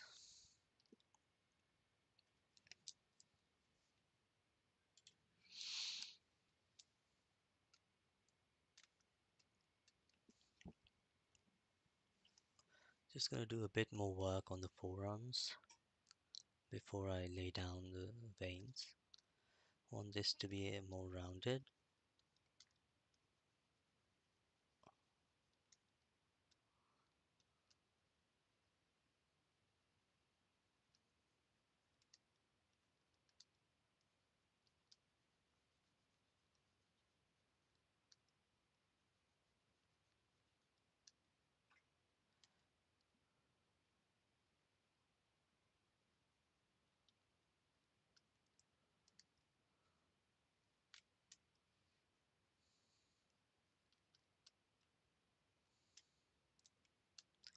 So this is the angle. So that's fine. Just need to go a little bit this way because it does look a bit skinny around here.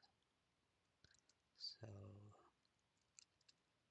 I went added a few strips of clay and even there to cover up some of these tendons because they're a bit too high. They can start somewhere there, couldn't they?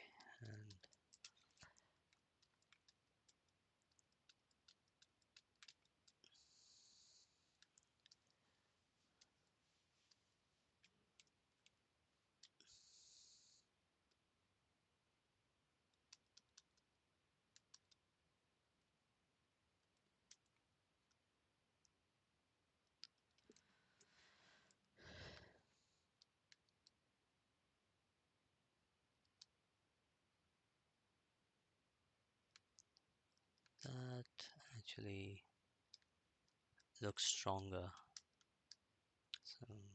Some more flesh here.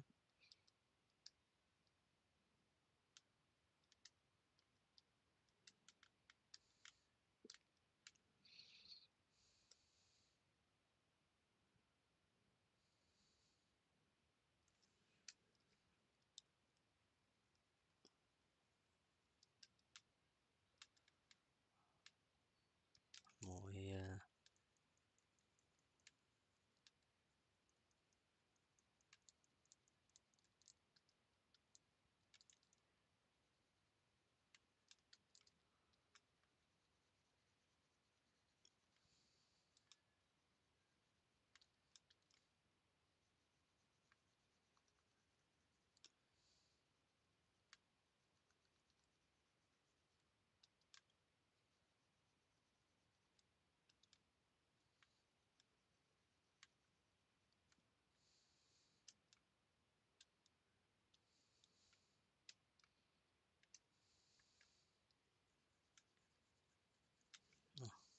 Need a bigger brush size.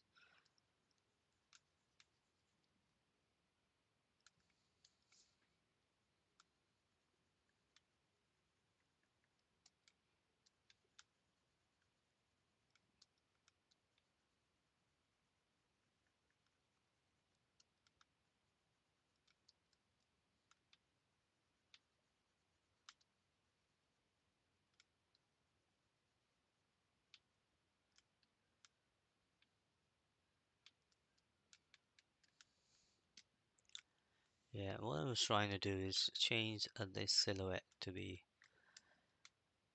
more even, right? So I need to go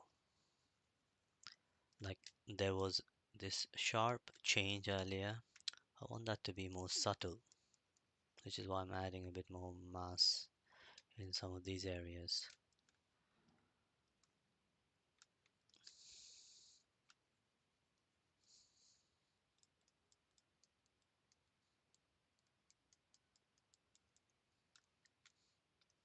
Because this, you have to think of all the fascia um, that wraps these muscles around.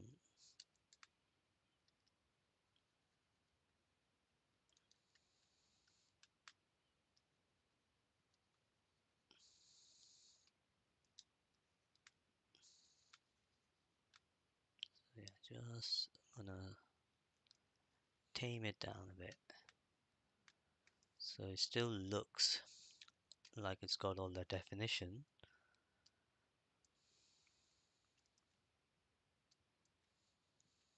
but it's not overly done. So let's take the standard brush. You could take, I've seen people use Inflate as well for this.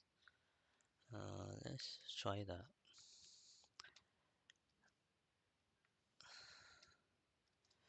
So just take a small brush and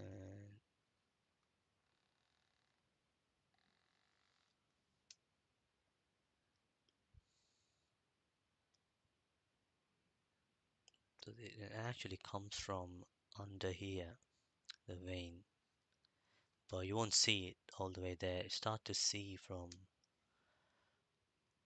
that forearm.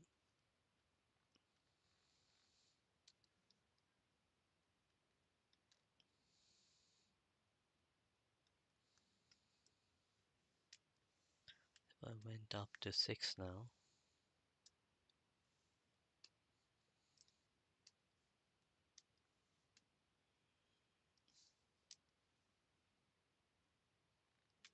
You can also try and improve the lazy mouse, turn it on, and that would have helped actually. So going back,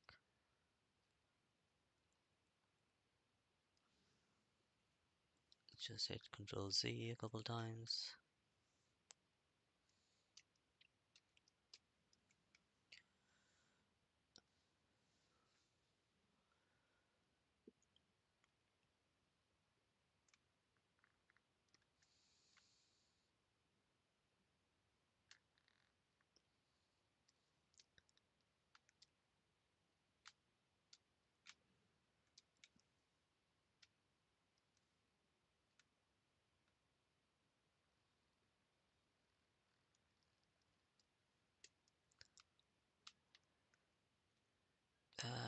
Probably going too far to the right there.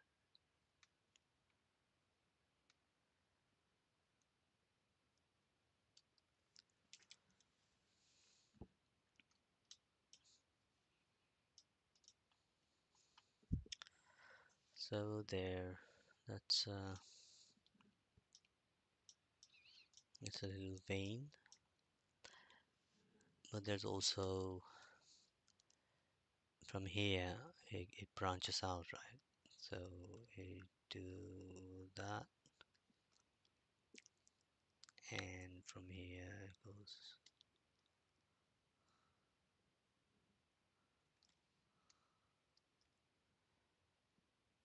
Alright, from here it can come down like that.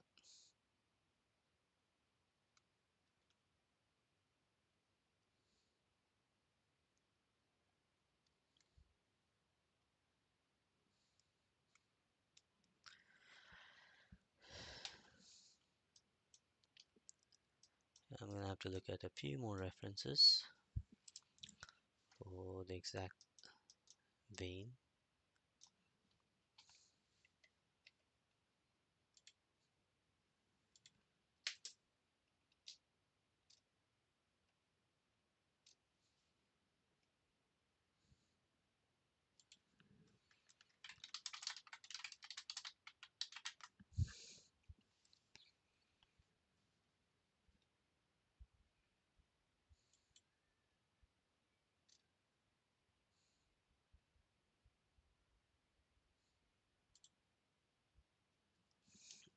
So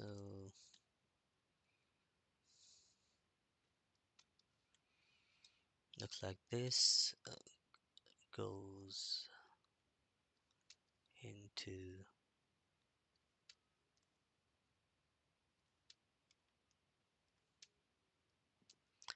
under somewhere behind this bone. So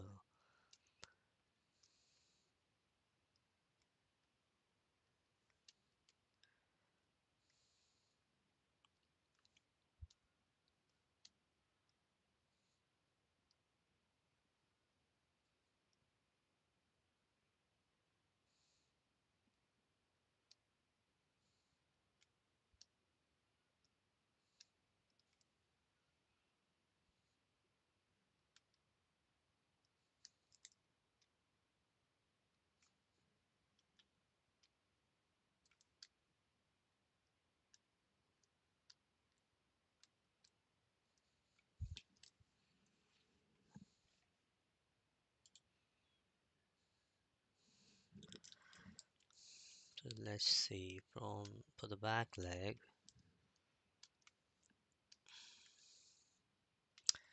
we first want to do some sculpting around here.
Just looking for those additional shadows,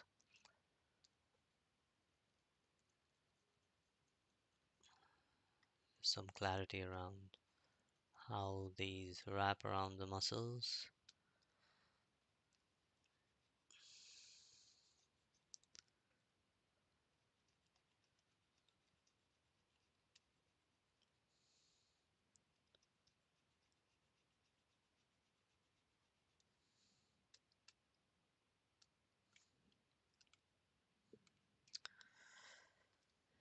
Take the inflate.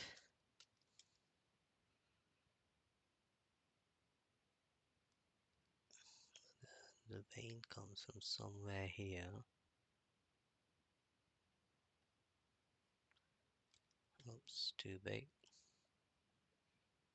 In fact, let's just mask it so we know where we're drawing it.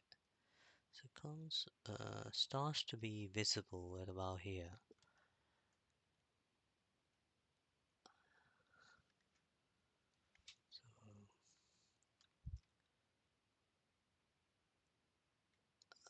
just under here, then turns around.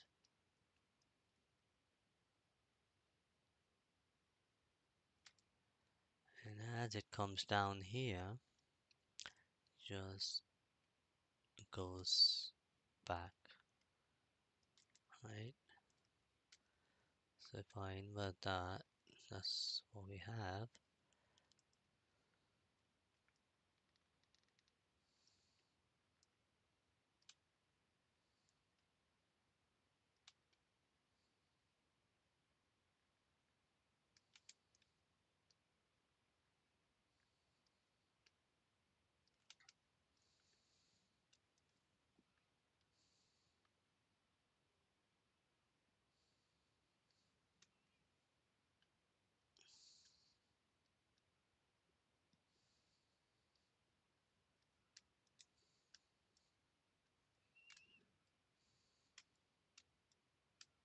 It is a big vein.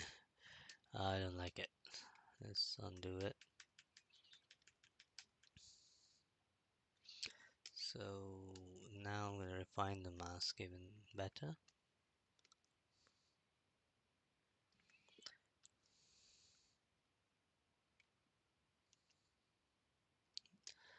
Let's use the inflate tool instead, once we have the mask. So deformation and inflate.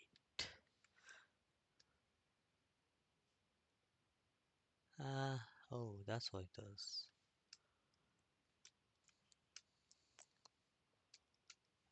It's good, but we can smooth it out at the bottom.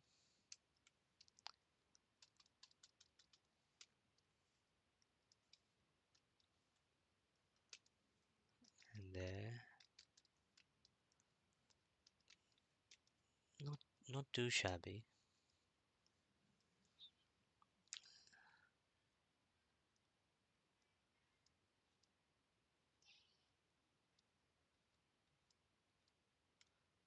Just make it better with the standard brush and smooth just the sides of it. So if I go geometry 6, you have a cleanish vein.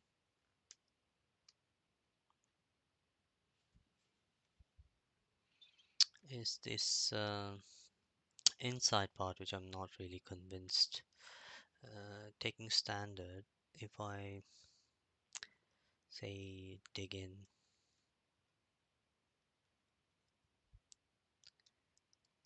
this bone should really show.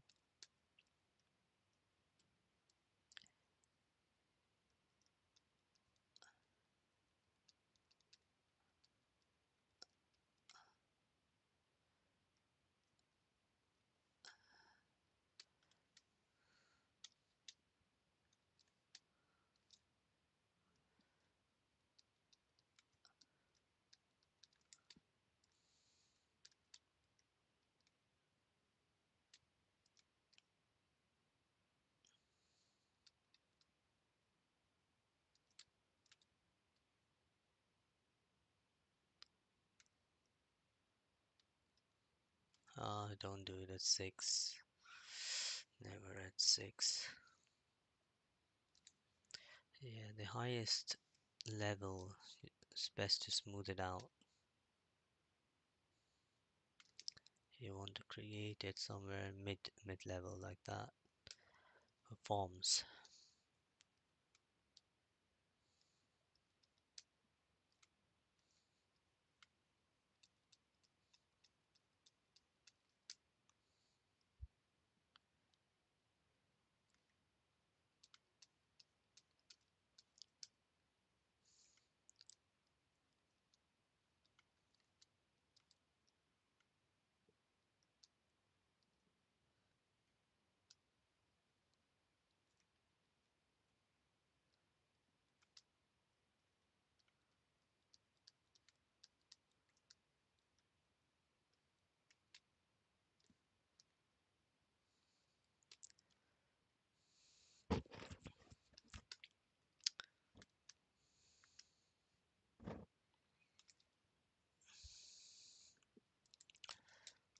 That looks a little bit better, I think.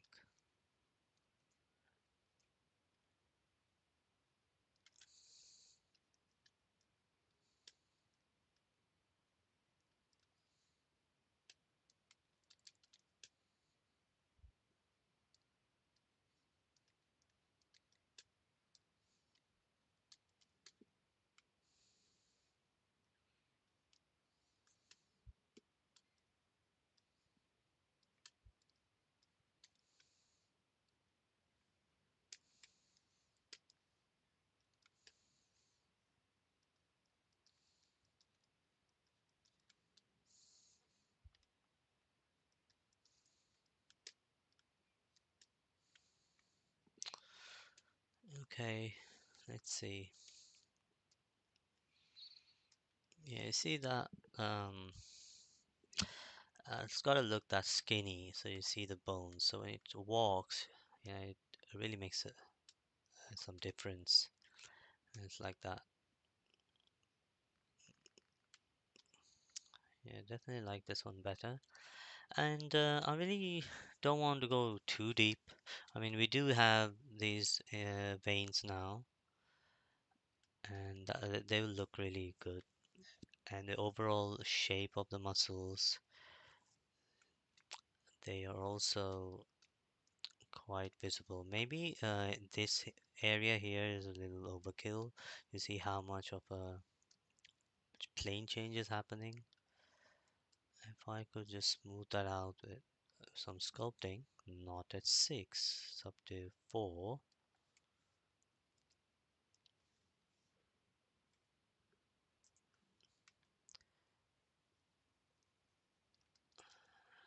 I will just make that change a little subtle.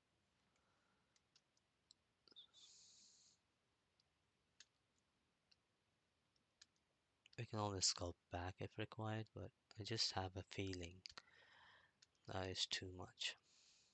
I mean, this part you can understand because it's standing straight and there's a lot of stress here, so that pops out.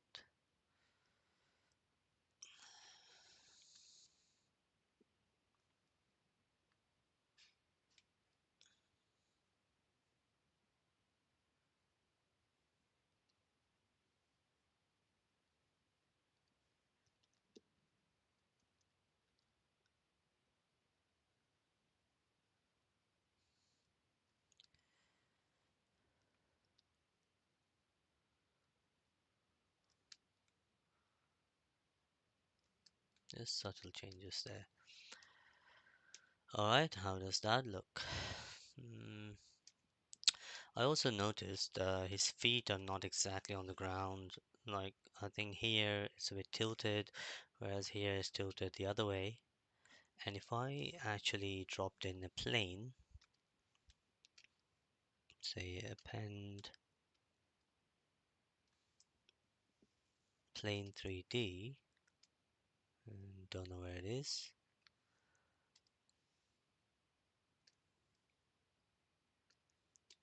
likely to be tiny.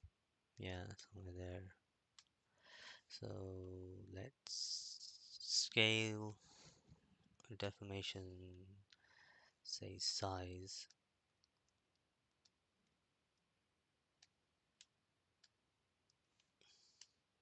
one more time, and rotate. Uh, is it this way? No. X.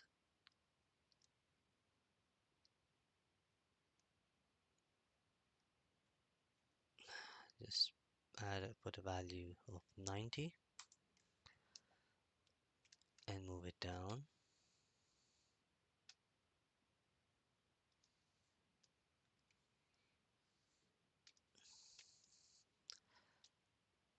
Just about there. So we need to adjust going back all the way to level 1. It's a subtle change, so I don't need to go too fancy. Just get move elastic maybe. No, topological. Go all the way up. We because we scaled a model, we can't get a big brush. Oh no, we can. What? Why am I? Oh, that's all I get. 1,000. So let's do it this way then.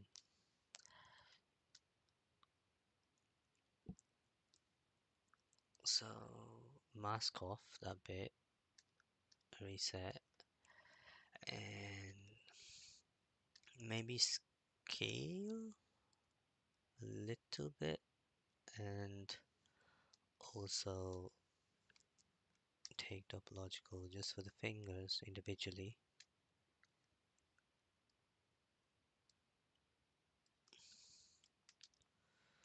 Now it's definitely touching the floor, the back leg. Anything with the front leg.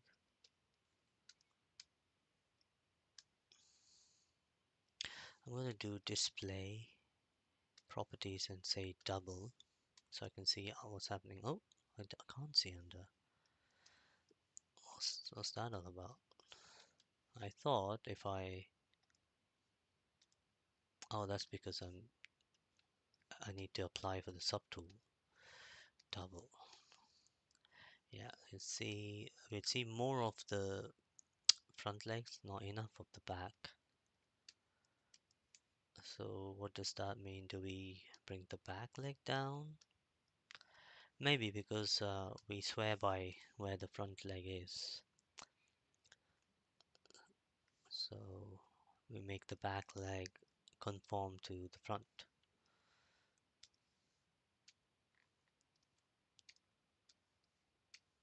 Oh,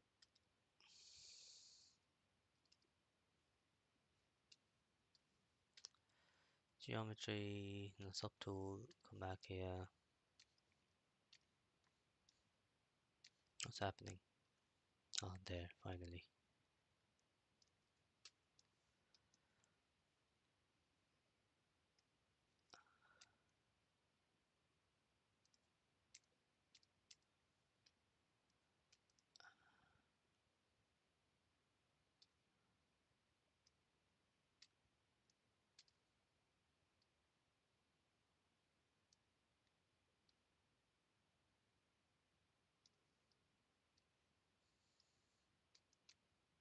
Yeah, that's more or less accurate.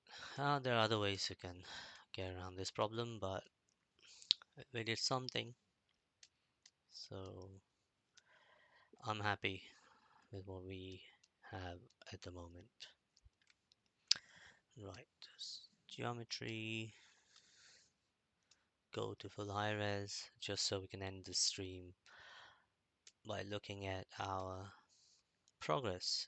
So I'm happy with it. There's so much more we can do. But in the next stream, I will go into the mouth bag and we'll get all the teeth and all the good stuff done. And from there, we will be moving to UV mapping. So it's going to get really interesting. So I hope you enjoyed the stream and you're excited to see what's coming because I am. So I'm going to end the stream in a few moments and I thank you all for joining today. Ending in 3, 2, 1. Goodbye.